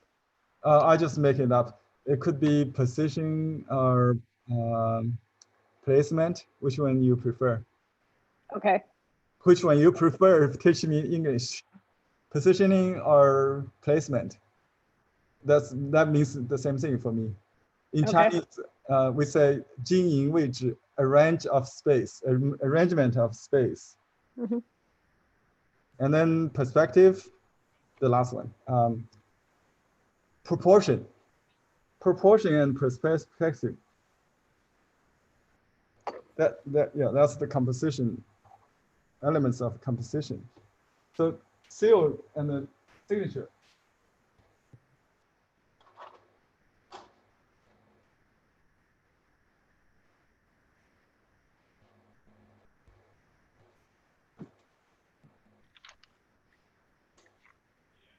Okay, let me try this.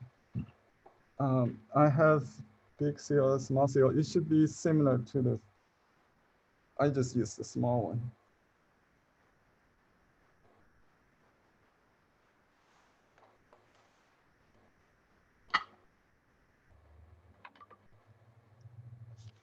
I put a rubber pad underneath it. Seal.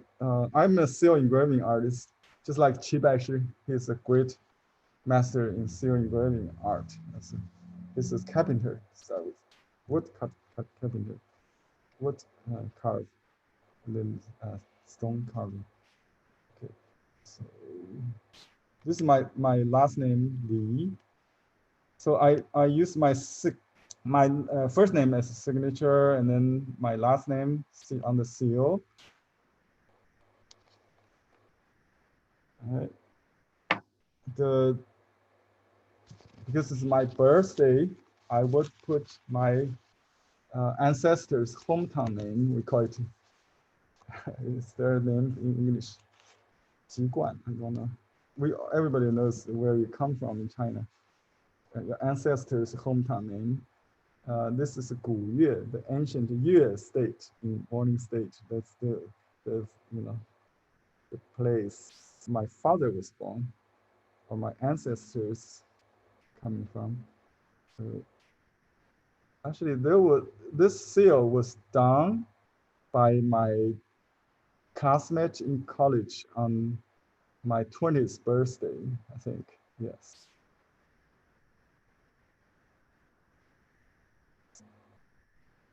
In 1980s, 21st. Yeah. So I'm going to put this as a balance foot seal. We don't put it on both foot or corners, just a corner seal. That's the function of it. But this is also called a leisure seal. Leisure could be anything, like any phrase, any idea. One of this is kind of like where you're from, your hometown name. It's 古越, ancient Yue state. 古 means ancient. Looks like a weapon. That's the name of the state. X. Okay.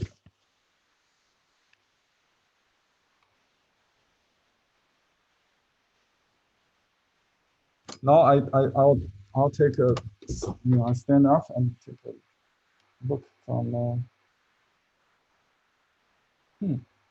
Interesting. I didn't realize the perspective until now. I thought it was looking like from back view. Now I'm looking at if I put this leg in front of the tail, it looks like 3/4 facing me. I'll make it just obscure, whichever you think it's proper. It is. So you don't have to really define everything.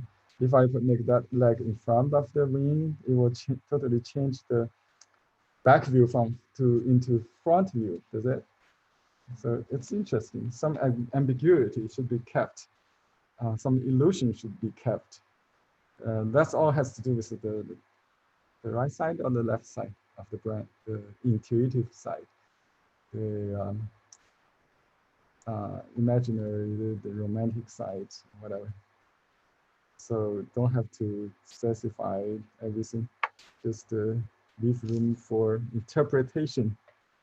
Okay. Okay, so thank you for your suggestion on the placement. What time is it? We have 1 hour left. How many of you are leaving? I try to do the pine tree. Are you following me on this one? Can I see some work? Let me put on gallery view. Oh, beautiful. Oh, let me take a picture of you guys. Oh, where's my phone? Victoria, where's my phone? Can you take a picture for me? Oh, I have a recording on YouTube anyway. So, yeah, so yeah, nice. I see that. Beautiful, Terry. I like the tonality of yours. And Roruka. Yeah, your bird, the head is a little small, but it looks okay. Yeah, you did a little bit different than the master, which is fine. Yeah, it's more realistic though. That's good. The tail could be a little not spread out. So yeah, it's good. Okay, I see that. Yeah, first one you did. That's good. Yeah, this The is first really one with you. yeah. This is a very difficult style. Yeah, very advanced style. Also, Michi, your shrimp is very good. I like the baby with mother. Happy Mother's Day. Lisa Curry. Yeah, your pie is a little horizontal from left to right, right to left. You need to make it clear. Can you raise a little bit up? Lisa, can you? Yeah, okay, I see now. Oh, okay. So it looks like from right to left. Yeah. Okay. So interesting. How you have a horizontal composition, and vertical birds. It's very creative. I like that. Yeah. Oh, someone gave me a flower to paint, like a peony. Suzanne. Yeah, very nice peony for Mother's Day, huh? We should do some flowers. What flower you will do? I'll do carnation maybe, huh? And peony and rose maybe. Yeah, we can do some flowers if you like before we finish. Okay, that's all. I'm going to do some Mother's Day theme for maybe then if we have time we'll do some another masterpiece of Japanese painting from the Japanese painting. Okay. Oh, actually, I have page 2. I don't know if I got everybody's. If I missed your work, I didn't realize there's page 2. Okay, I'll do it later with you. Now, I'm going to draw the Mother's Day. I have my first peony flower blooming last week. I did a painting on YouTube. That's very timing for this season.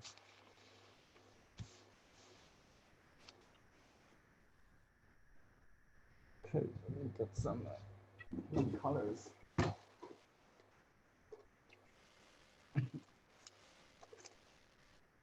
I can use some rouge, some carmine. You don't have to use white because white is very difficult to use.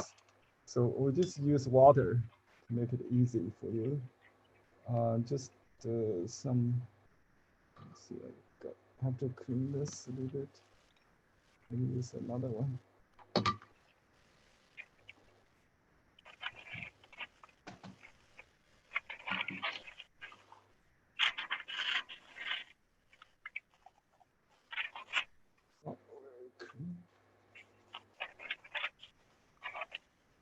Okay, please mute everybody, mute, everybody mute. All right, so we can just use water instead of white to get pink. You can use white if you want to add to it. Okay, so we got carmine and then some rouge to the tip. I'm using this combination brush, stiff and soft combination brush. So my load is dark to light. Okay, I hold the brush in a slant position like this. And I start from the dark fuzzy petals. You know, the peony has a large outer petal on the bottom, and then in the middle there's a ball of a lot of petals, like a sphere. So we draw a sphere like this, and then we start just like that. So you see how you can vary the stroke, not just stamping it. If you stamp like that, you can also push sideways to get an extended shape, and you can alternate the kind of, you know, large and small, and so you have all different kind of strokes. I don't really like to draw these little notches on the petal. If you have time, you can do that. If you know, I don't really like that. And I saved some white of paper for highlight, you know, just voids to create more interest. And for you can leave some space between the petals for stamens. The stamens come right between the petals, not in just in the center, the tree peony. Yeah. And I just add water and just add water to complete. And see if I overlap, there will be layers. So the front always goes first, and then if you do the back, you will not change the shape of the first stroke. All right, and then let me just do the leaves. My flower has a little minimum leaves, very tiny ones, but they are very nice. You should take a look of my garden plein air painting after the class on YouTube. So I'm going to do that. Just clean this brush. You can use just ink for the leaves to look nice, but you can also make some green and gray, you know, green gray. Just combine yellow and indigo with a little ink. Oh, we have it here, right? Just too much water, like that. So very diluted, and you can use what you know left with the flower to add some I got some brown there too. To just add some red to add some like young leaves. There are 9 strokes per complete group, but we usually just do few of them. So 3, a group like that, and then another 3 near the flower. They reduce to just like 5. I think, yeah, just like it goes, the number reduce like that. So you don't have to do all this. Maximum is 9 leaflets. Now I get some, let me see. I wanted some tender green with some, yeah, that's the stem for the flower. It's grass, but it's a tree peony. So the woody part is under it, right? I'll just keep it simple like that. Maybe we can do another, something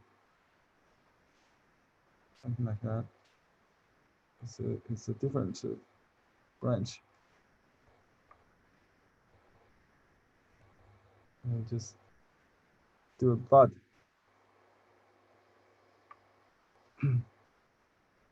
The leaf comes right with the flower, like that, very close to the flower.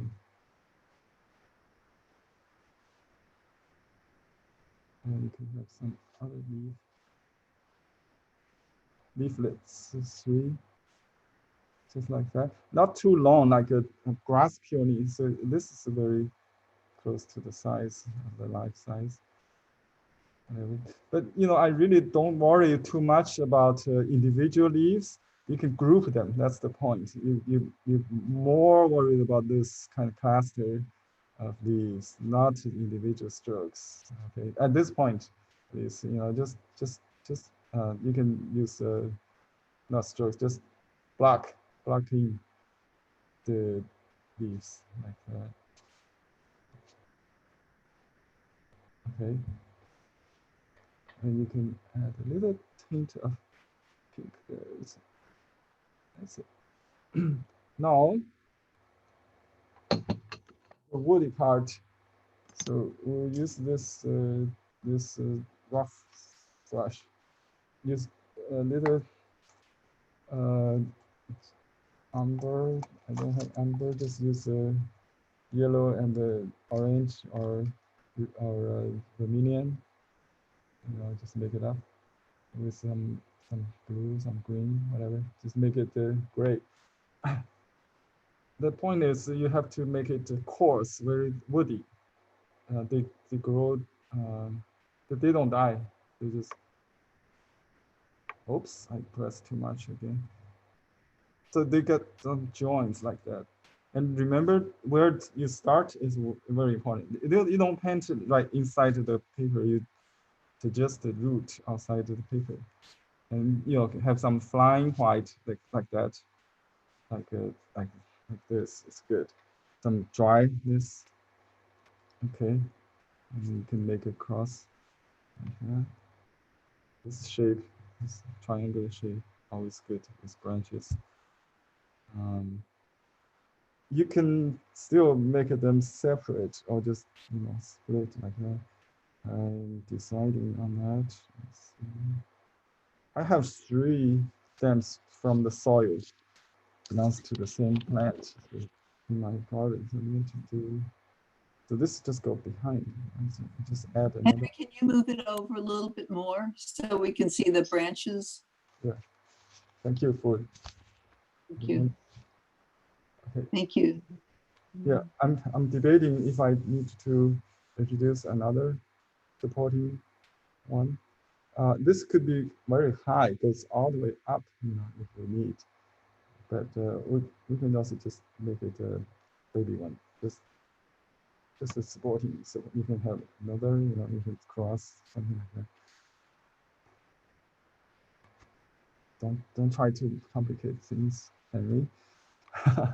You can just dot like a chivash that's with a dark rouge or even black for the stemming, or you can use yellow.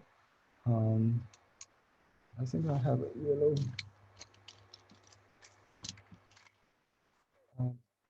Just any small brush will do. I do need some white.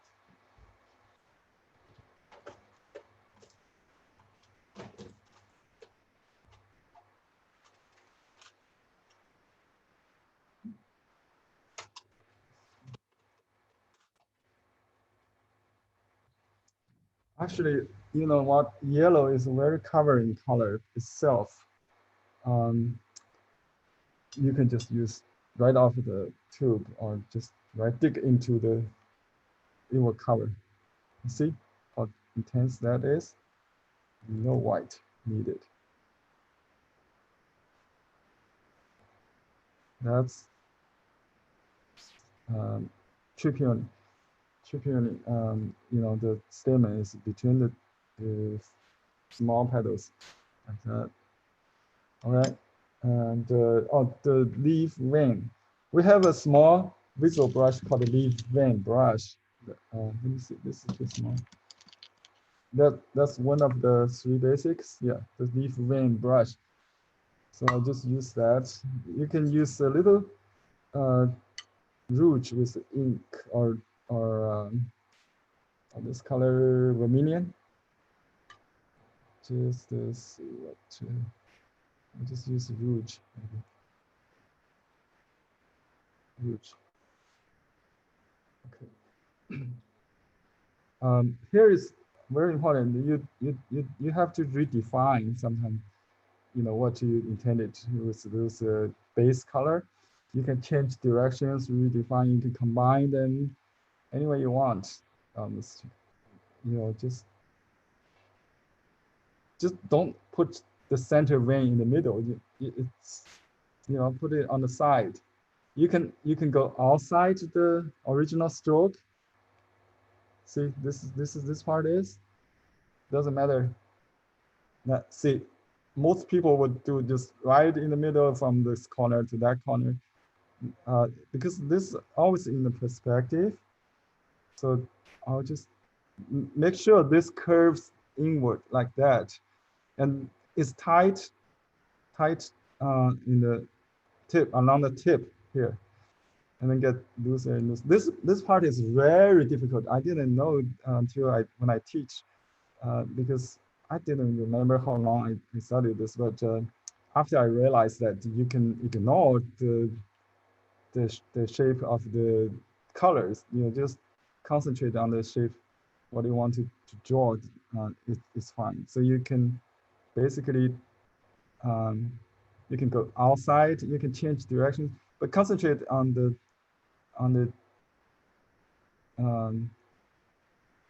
structure of these leaflets. So they come from the stems. You can do a half kind of perspective, side view kind of thing. You know, don't have to define. If you just put a one line is enough. It's something we call this bone. Without this, it's not Chinese painting. We call that watercolor painting. It's a boneless style. It's a style. If you have enough calligraphy, it still could be standalone. You know, could still okay, but we call that boneless style. This is bone of the definition in ink. It could be dark color.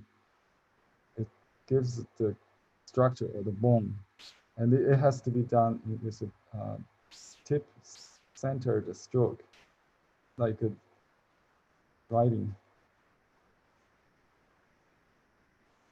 Okay, that part is very tender, which adds some more red, just orange, you know, even.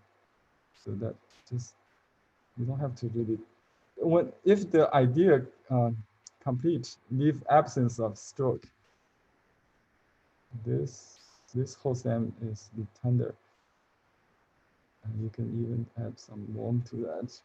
Just, oh, one last thing I will add is the sprouts of leaves. They're coming actually more after the flowers. The flower and the leaves come together and will bloom, and still there are some sprouts on the stem. So that's very characteristic of tree peony, right? Now in my garden, look like that. So I got yellowish green, and then just touch a little, let's say, vermilion. Let me try on like that. Yeah, that's a nice color. Okay, just kind of spring color. Just add just some sprouts. And you can if not enough, you can add more branches or something like that. What about butterfly or bees? You can do that.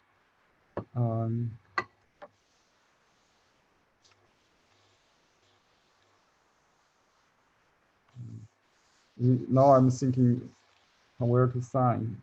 If I sign there, I won't have space for anything.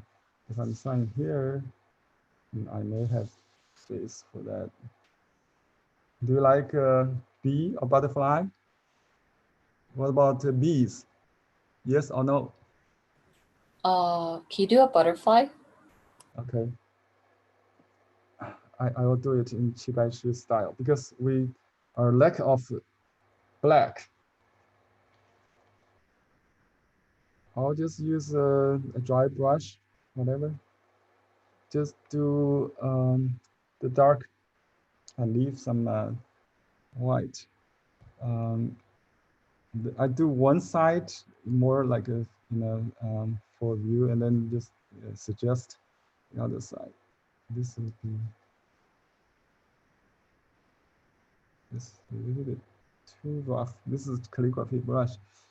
I think I can make it. I try to make it look very free.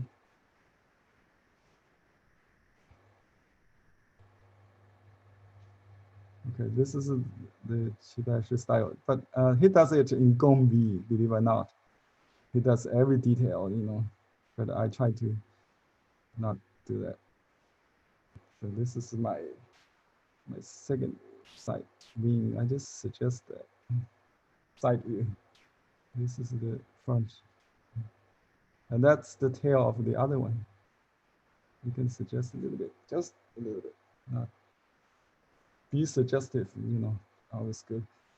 Then I'll use this small brush that I did with the body. So let me get it into little. You can use any gray, blue, or green. This is wrong, but it's okay, I think.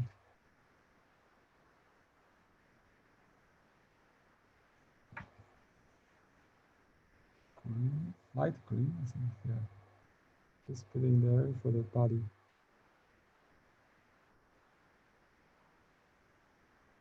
All right, and just go ahead, use the same brush for dark, just like the antenna brush. You can also do this, antennas.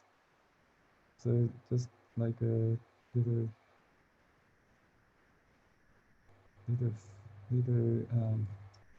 triangular shape, and then 2 dots. It stands for the the eye. You can put some stripes for the body. Can you see it? See together? Zoom in. But I have to remember zoom out. Better, right? Yeah, just like that. Now I'll do some long legs, just like the way we did the lobster. You know, just 3 on one side, the other one just suggestively on the other side. Something like that. All right, I got 3 antennas accidentally. Oh, wow, that's it. All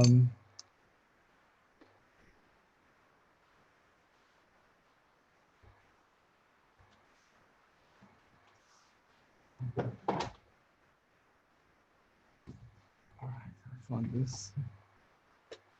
So I got all the watercolors now.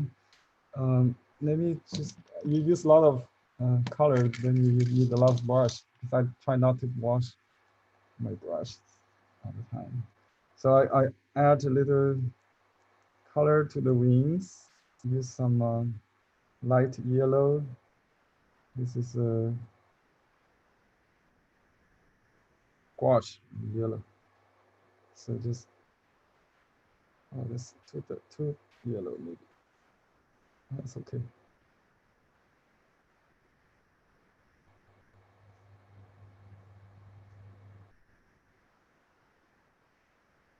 You cover it. Okay, now you can use a little vermilion that we have here. Just vermilion is an opaque color. It should be used only on dark. Well, you can use it on white, but it's nicer to embed it, like embed a jewel on a base, you know, black base or other complementary colors. It's really make it really thick, so it will cover just like that. I think I just make it simple, not too. You can have greens on it. Usually, you can have like a blue or green color as well. I try not to. You can have some green. Just this suggestion, maybe. And already too complicated.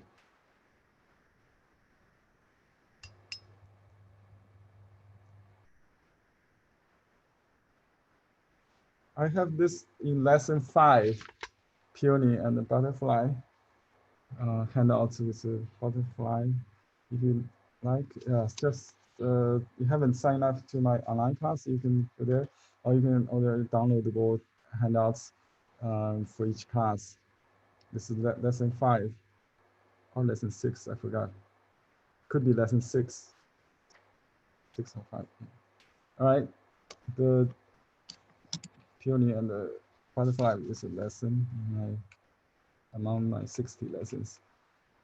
Okay, I'm going to write the date, the year and the Mother's Day. So I'll just say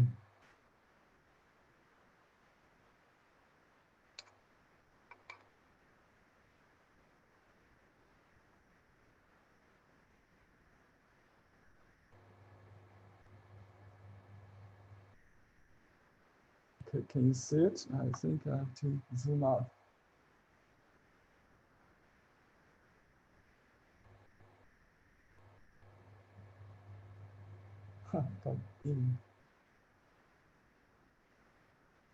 Yeah, I'm writing wish or 祝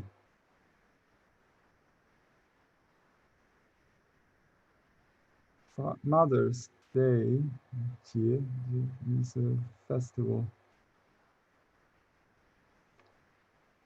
快乐. Victoria will show you how to write 快乐 next time. So you can write happy birthday in Chinese. Let me just show you what I do here. This is a walking style. 快乐. Wish you Mother's Day happy. That's Chinese. Happy Mother's Day.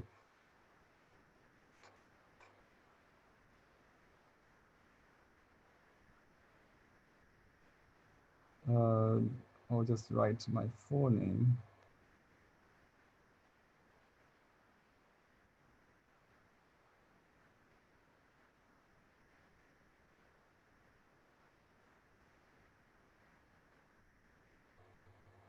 You know, when you write cursive style, it could be very slow because it's not a very fast, because of the speed, you know, you learn and you have to write. It's not supposed to be running.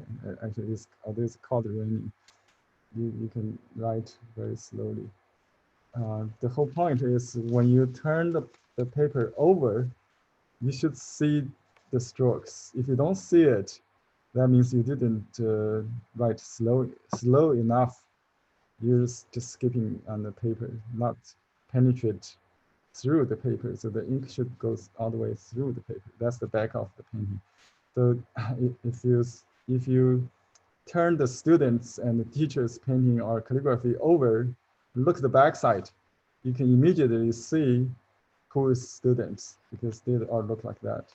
Just drawing, not painting, not writing. I mean, we say it is writing. Writing means to penetrate through all the way to the other side of the paper.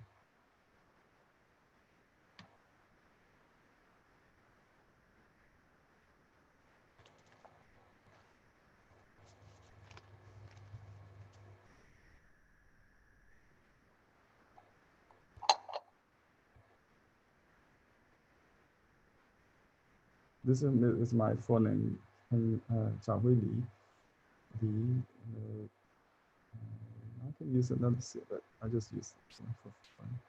Just repeat the last name, Li. Okay. And then again, I will put the corner seal. This one is pretty obvious, so I already planned. So it's not too difficult to judge. Sometimes it's very difficult to make a decision on the seal and if you don't have a corner seal, you can leave it.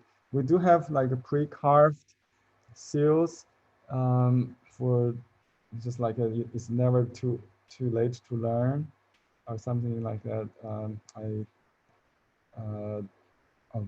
Or fragrant flowers, birds singing, some saying commonly used painting in the history. So we have a lot of pre-carved seals like you can use for corner seal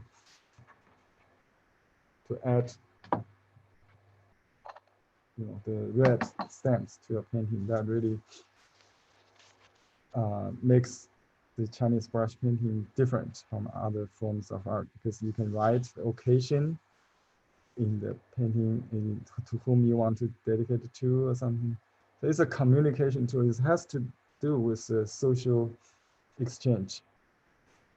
I have a friend who wrote the PhD thesis on how the Chinese art are circulated without galleries or market in the history.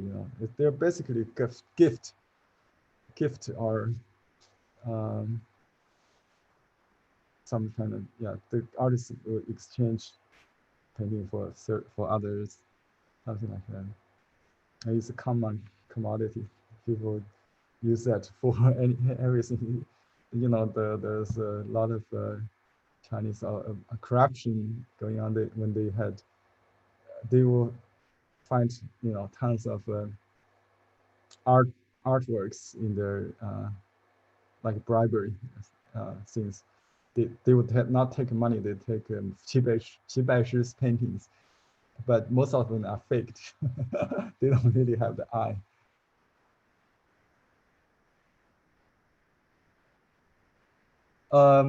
Good question, Suzanne.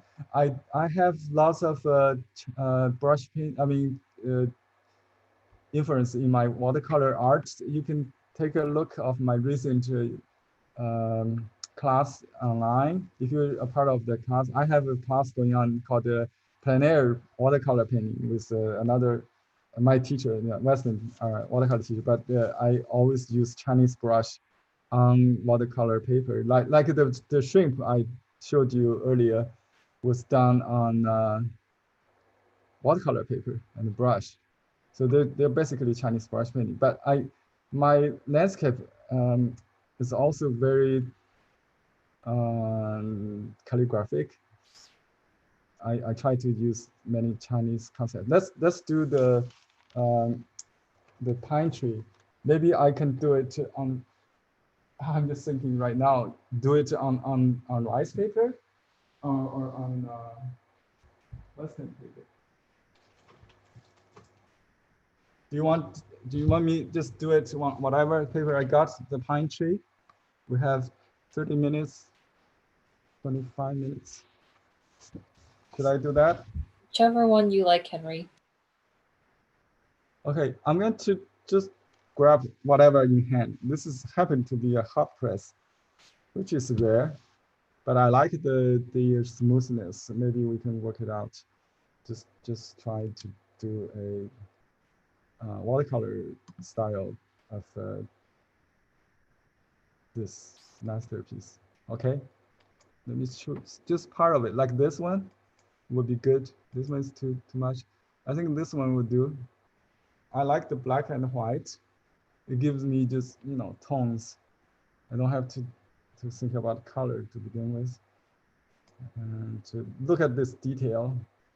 This is done not by brush. It was done by not hair brush, but some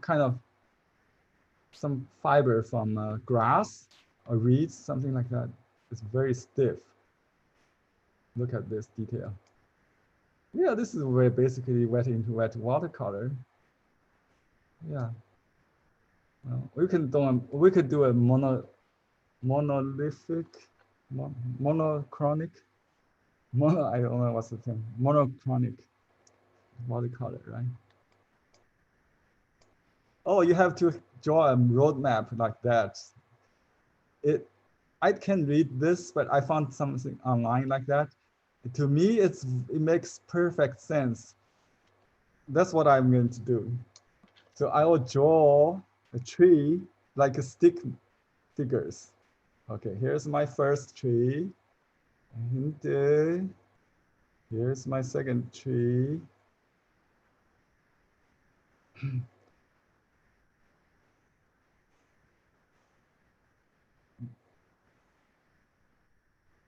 my third tree overlap with that. And can I see the, there's a linked tree to that. That's the space I have.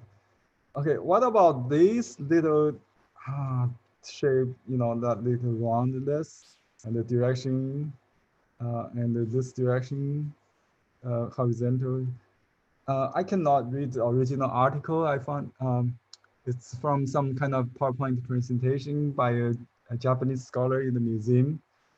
But for me, I interpret it as the water, the reservoirs. So I will run the water, keep that that water invades the rest of the painting.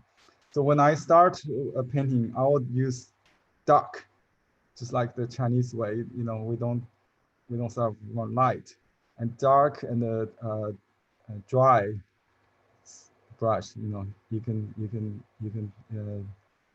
I start right from this previous, that strikes me. This one, yeah. I'm doing this. Yeah, this tree. Yeah, okay. This one is close. Okay. So you can start drawing this. In watercolor, they will do the wash, but we do the dark. We start from the dark. I don't do this in my watercolor brush class, but I try to experiment here. I just ignore what the paper I'm using. I think this paper, the original paper, was on screen. It's on practice paper, not something known to scholars today. Look at that one stroke stamp, just like calligraphy. I write it. I sit straight, you know, just write calligraphy. I may have to stop and change press, and just keep the flow. No matter what you do, don't try to, you know, don't do little things like that. But you know, I can even see the shade there, so I can charge a little bit, maybe just charge a little. This is the shady part, right? So I just add this. Do I need to do the secondary branch? Well, of course you can just do it like naturally. You know, when the brush is right to do that, go ahead. There's no certain rule when you will do certain things. Not like going to be this process painting. This is a one-stroke painting, so it's almost like one stroke. Yeah, basically something like that. So I would do the leaves, more leaves. But the point is, I try to go dry before I wash it, because otherwise it will be blurry. Just no bone, no structure, no nothing in the painting. So I do it under painting with ink only. Let me just go back to ink. Not go to details, but try to define. I have to do this fast also, because I want to start washing before this gets dry. So I need to do it fast. I know that they have done this, you know, you have to do the homework to understand the tree. I think you have memorized the gesture. Okay, the second tree. This one is in the mist. What mist is different than clouds? Do you know what? I have a class on painting mist. There's no shape. It was mist. Clouds has shape, but no shape. Just the the water in the brush that makes you feel this moisture, the mist. So I'll just use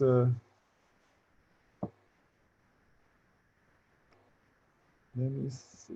I try to think a way that I can work with this particular paper, because with the rice paper, when I draw that line, it will stay there. When I wash, it will not run. But with watercolor, I don't think it will happen. But let me try the Chinese way to just see if it works. If not, we just learn this lesson, okay? The hard way. Try to learn by try and error. Okay.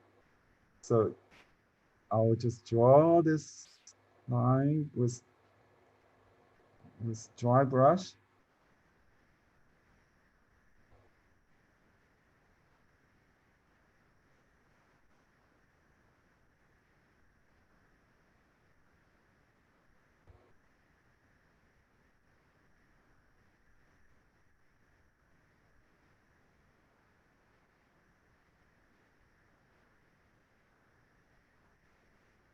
It should be done in 10 minutes, no more than that. No more than that. Okay, less detail in the back.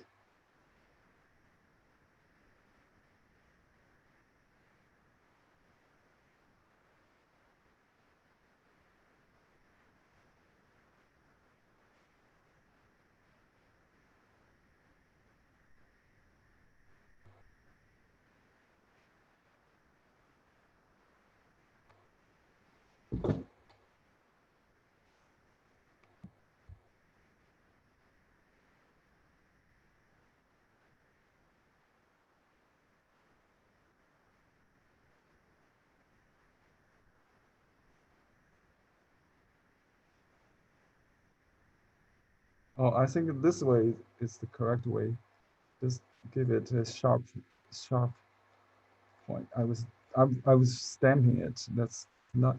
But this is the challenge. You need to stop in air, but not drag it too far. That will give it less power. Then it look like feather, which we try to avoid.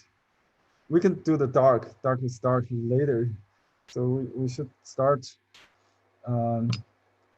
doing some wet and dry before it gets completely set. I need to do some wash. Let's see what color is this. We got some green, that's fine. I'm going to start washing. Okay, how do I get stroke less? I have to use water. And this is how we do it. I'll just use water this way. And here's the pool. Remember that little circle thing? It's the pool of water. Pool of water. I think that's basically it. Maybe I just a little bit more there. And then I'll just lead the water inside where I want. Just using like building channels with a dry brush. With this dry brush, this should be dry. So I still have this kind of sense of stroke.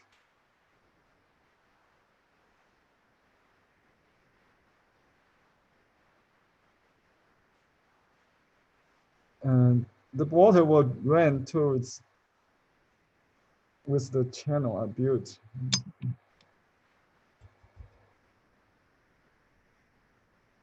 See, this is split brush, very dry, and this guides the water into the painting. This technique I taught in lesson 19 with a artist named Julianne, Misty Mountain master, Julianne.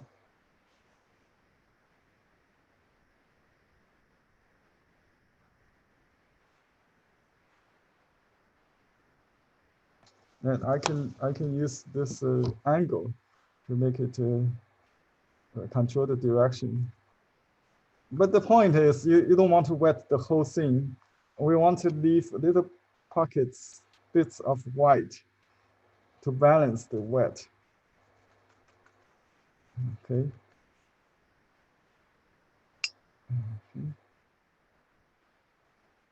I don't want to use like a brushing. I just use this kind of texture. Texture is the key here.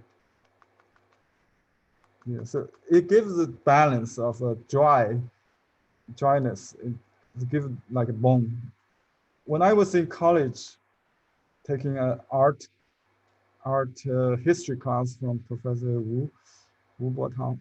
He's a famous professor in Connoisseur, like the antique painting, antique art curator, kind of, but not working in museum, but university. So he saw my painting. I was really into this splash ink technique, and he said, your painting is too wet. You should start from dry. You should do it from dry to wet, not go directly into wet. That's how I learned, where I learned my concept. So there should be an underpainting of dryness. Yeah. So let's do some more. Just make it. Oh, that's called flower, watercolor.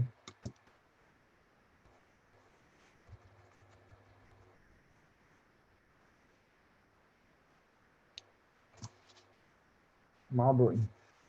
Yeah, that's good. Just let the water do the job. This is more like a rain, not a mist, huh?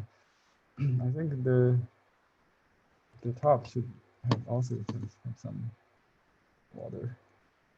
So we just put some blue in it.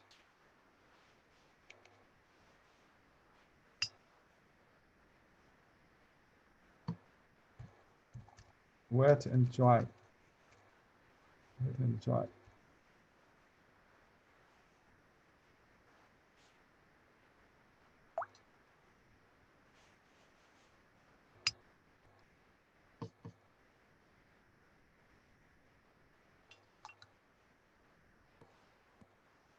There should be more blue in the distance to lead your viewer into the painting. You need to create this depth deep into the painting.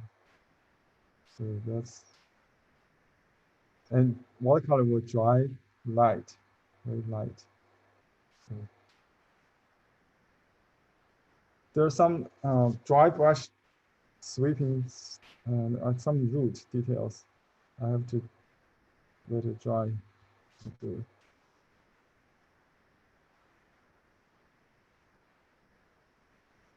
Okay, I still have some parts dry. That's very important in watercolor painting. We call this pearl white, treasurable. They're very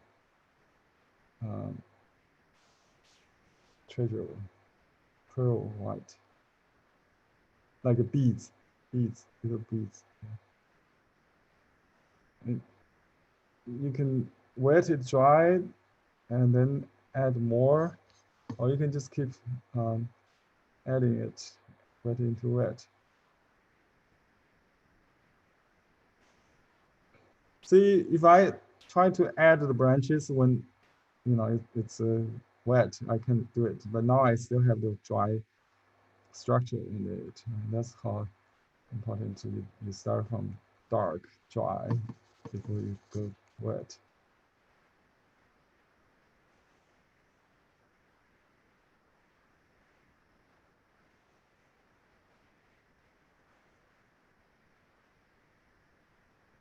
I just sold a painting like this style in the size of 160 by 70 or something, huge arches roll paper, to Australia.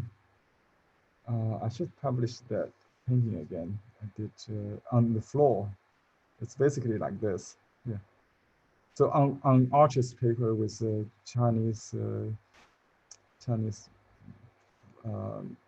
brush, and I just used basically little indigo, little amber, little yellow, red, brown, and red, blue, and yellow. So that's it.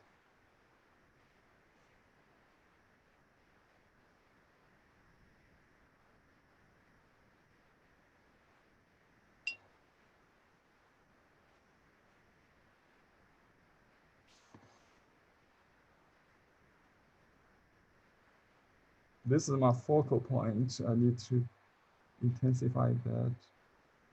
I may have to go back to ink, but I just add some indigo.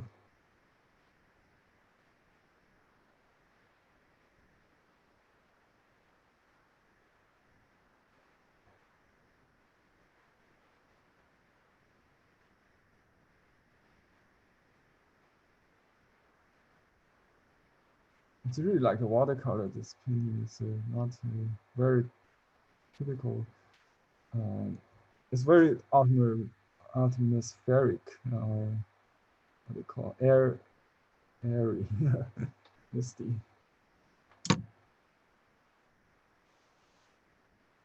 Oh, I need to make a little more definition. You know, you can always go back to add, but if you want to keep it very misty, just work wet into wet with a dry brush, like I'm doing now.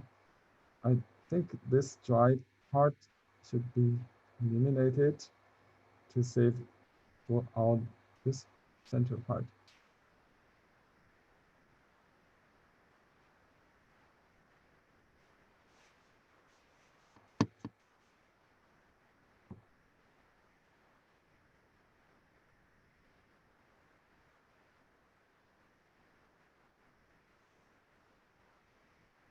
This paper is really smooth. It's hot press.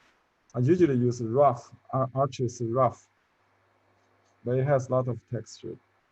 So this one is more flow, gives more flow, like a fluidity.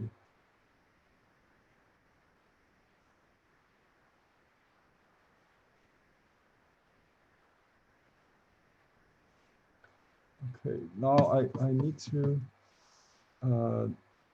indicate the root.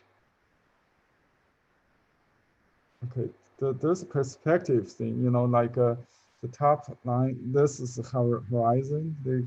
Maybe here is the horizon. This maybe here, yeah, it's about here. But not explicitly. So that leads your eye into it. If you see the whole picture of this, there are two sides of the screen that create a like a distance. It leads your eye viewer into the wood, the forest.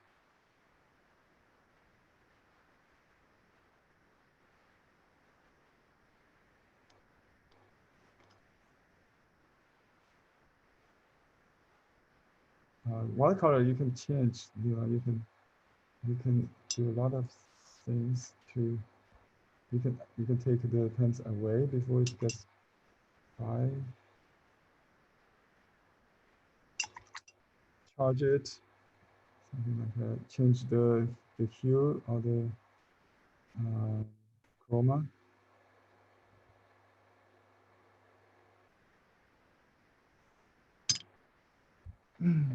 Any suggestions, comments?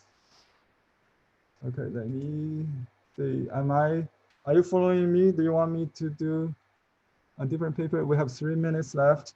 You can choose semi-sized paper or mulberry paper to do this exercise.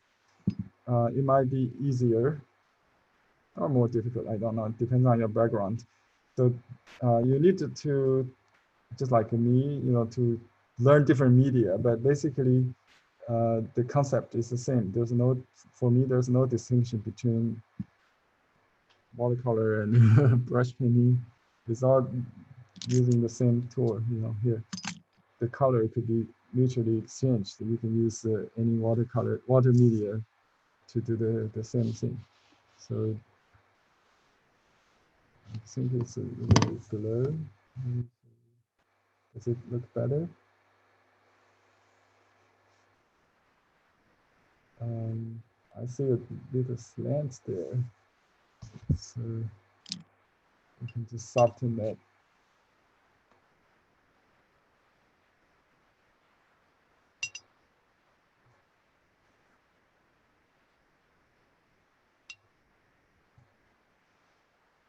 Now you can see that the closer to you, the more blurry it is with the mist. But in the distance, the clouds start to take shape. Like the white clouds is only in the distant mountain. So you don't have to draw the shape of the clouds. They're just there in the branches, in the things, not but they're shapeless. The mist is shapeless, no form, but goes with any. You just keep the moisture, keep enough moisture with in the stroke.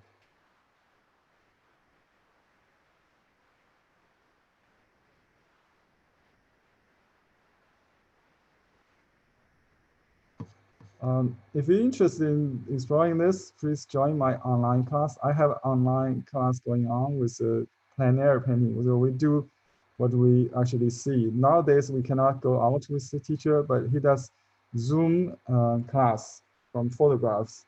Sometimes he go out himself in the field, and we do from the photo he took to share at that moment. So it's very helpful to see the east and west interaction. He used my brushes for all his watercolor paintings. His name is Robert Cielo. You can check all the videos I share in my free, on YouTube in his class. It's a very fruitful cultural art exchange for me and him to influence each other. I learned a lot of color theory from him. He learned some calligraphy, some brush, some paper, different paper. We did a joint painting with rice paper one day. So let me do the bottom to close up. We need to draw this root. You can see it's like the vine that we did with the pine. It's very interesting. It's just idea, drawing indicate the ground. Oh, you cannot do something like a vine. It has to be root. So line quality really indicates the object. What is wood, like the grass stem and wood stem is different on peony, right? So just keep that in mind. The brush, if something hard, you cannot do it with a soft line. It has to be hard with corners, like that. Too dark, blot. Redo it.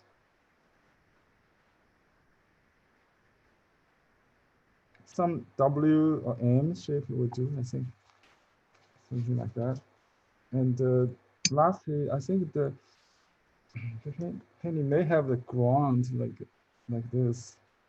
I'm not sure. They're just sweeping strokes.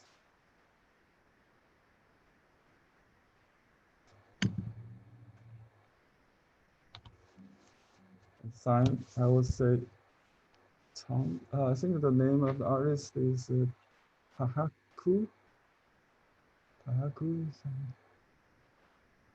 But this is not really a copy. I just experiment. So just a short signature will do. I think it will be on this side. Maybe. Yeah, if you have to leave early, please do. And appreciate everybody spend time with me today on a holiday. And hope you are happy Mother's Day. So what? Okay, I have to use a small seal.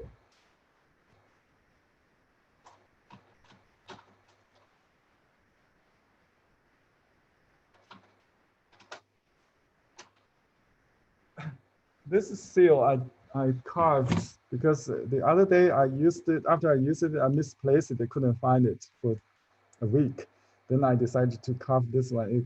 It looks exactly very similar, but much smaller, because on landscape, you want to keep the scale in proportion. So this should be small. If you have a larger scale, you will destroy that kind of universal scale, we call it. In universal scale, a figure is always smaller than a tree.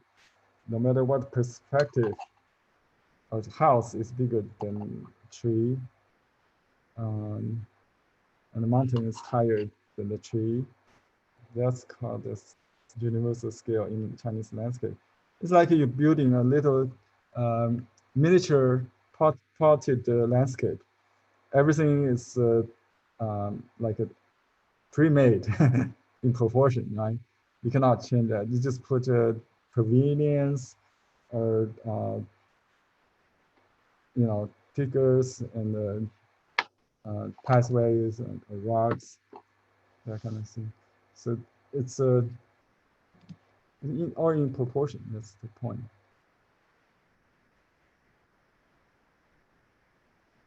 Just keep a little bit dryness in it. That will balance the whole thing. And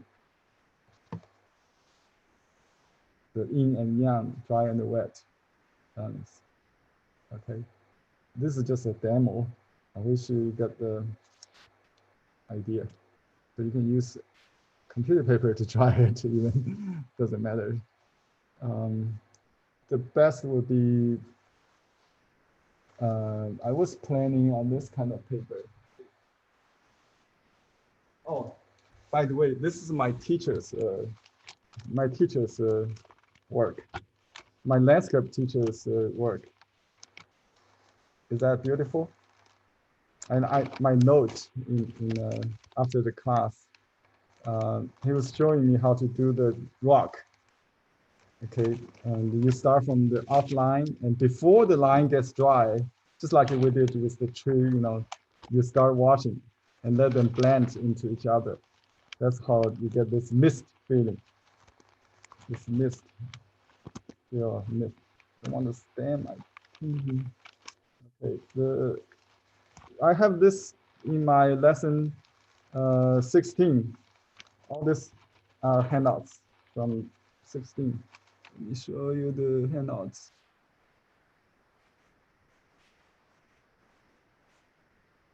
Oh, I mentioned this perspective. Oh, see, this is the original. You can take a look of the original here. Take a closer look.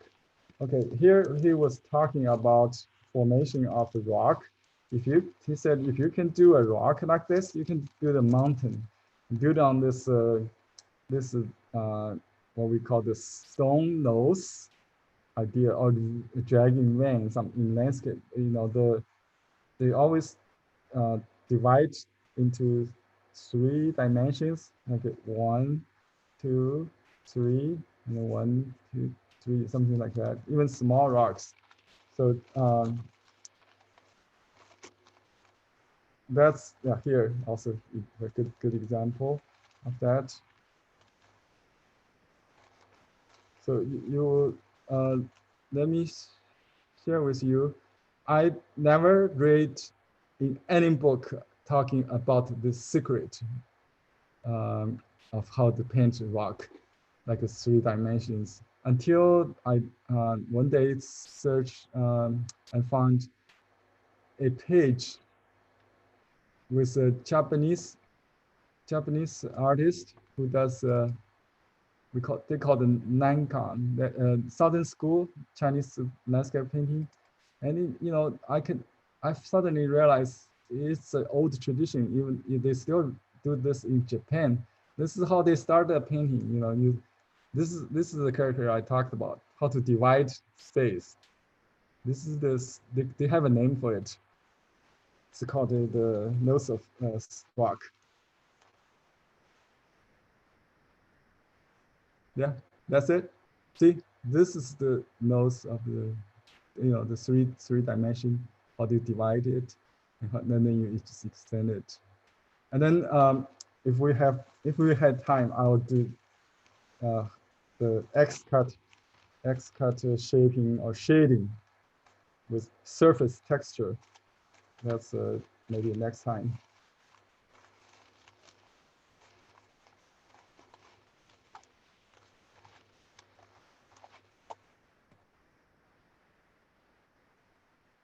Let me open for question and comments if you're still there.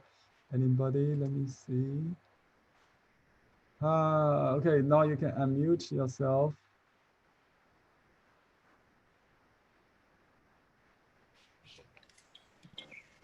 So how are you doing with the landscape, the pine trees? Just watching me doing, or you have something done to show me? No. That's a difficult part. Oh, good. I see Lisa did something. Yeah, so did something good. I like the dark and the light contrast. You want to separate it. I need to make this dark even darker, maybe just to create a focus in the, like the heavy part should be right there. Yeah, that's good. Yeah, Terry, did you do anything? Oh, okay. Raruka, yeah, very good. Very nice pine. Yeah, very good class. How you group the leaves. That's the way to go. Yeah, just group large, small, and medium. Kind of group them. Yeah, not concentrate on little fussy things, but the shape. In watercolor, we call that blocking, grouping. Okay, thank everybody for your participation, and have a good Mother's Day weekend. We'll see you next Saturday in the evening if you want to join. I only have 5 people sign up. I couldn't believe it, but lots of people in this class sign up at the last minute. I expect that. Well, we'll do that again, right? Okay, see you next time. Thank you, Henry. Thank you. Thank you. If you have a personal I will stay for another 10 minutes maybe. If you have any personal comment. I have one question. When we sign our name, sometimes they use the date. Could Victoria or you explain to us how that is done? Yeah, we use the two character system to indicate the year of a rat. This is metal rat, right? We have 2 characters. Let me just write it on this one. Thank you so much for giving me that. I made the girls do. How many we get flowers for you? And there were no flowers. There was none. Oh my God. At 8:30 in the morning. At 8:30 they were. Tom, these are apple cider donuts for me. I'm watching. It's time for Julianne to eat lunch actually right now. Okay, let me mute Are we on a chat? Yeah. No, it's my Zoom class, but let me leave it. It's the worst. Okay, you can unmute yourself when you talk. So yeah, this is the 2 characters for this year, the year of rat. 根子 means rat. 根 is metal, represent metal in the 12-year circle. So you can you can use these 2 characters, or you can just write the Arabic numbers. So we have a Chinese way to write that. Yeah, I'll let Victoria know your request, and we'll post that in the calligraphy class, how to write these 2 characters. All right. Any other questions? Nope. Okay. See you next Thank you, time. Henry. Oh, happy birthday and Oh, happy thank you. Mother's Day to Everybody. Victoria. Thank you. Thank you. Yes, I'll see you I'm next very time. happy. You make me forget the birthday. That's really important. Yes, I hope you celebrate well. Yeah, as the Chinese saying, 丹青不知老将至, meaning painting does not, without knowing the old age is coming. 富贵于我如浮云, the wealth and the fame is like drift passing by. So yeah, the painting is the best way to keep young, just like 齐白石, Okay. See you next time. Bye bye. Thank you very much. Thank you, everybody. Bye bye now. Bye. Let me stop recording. Okay.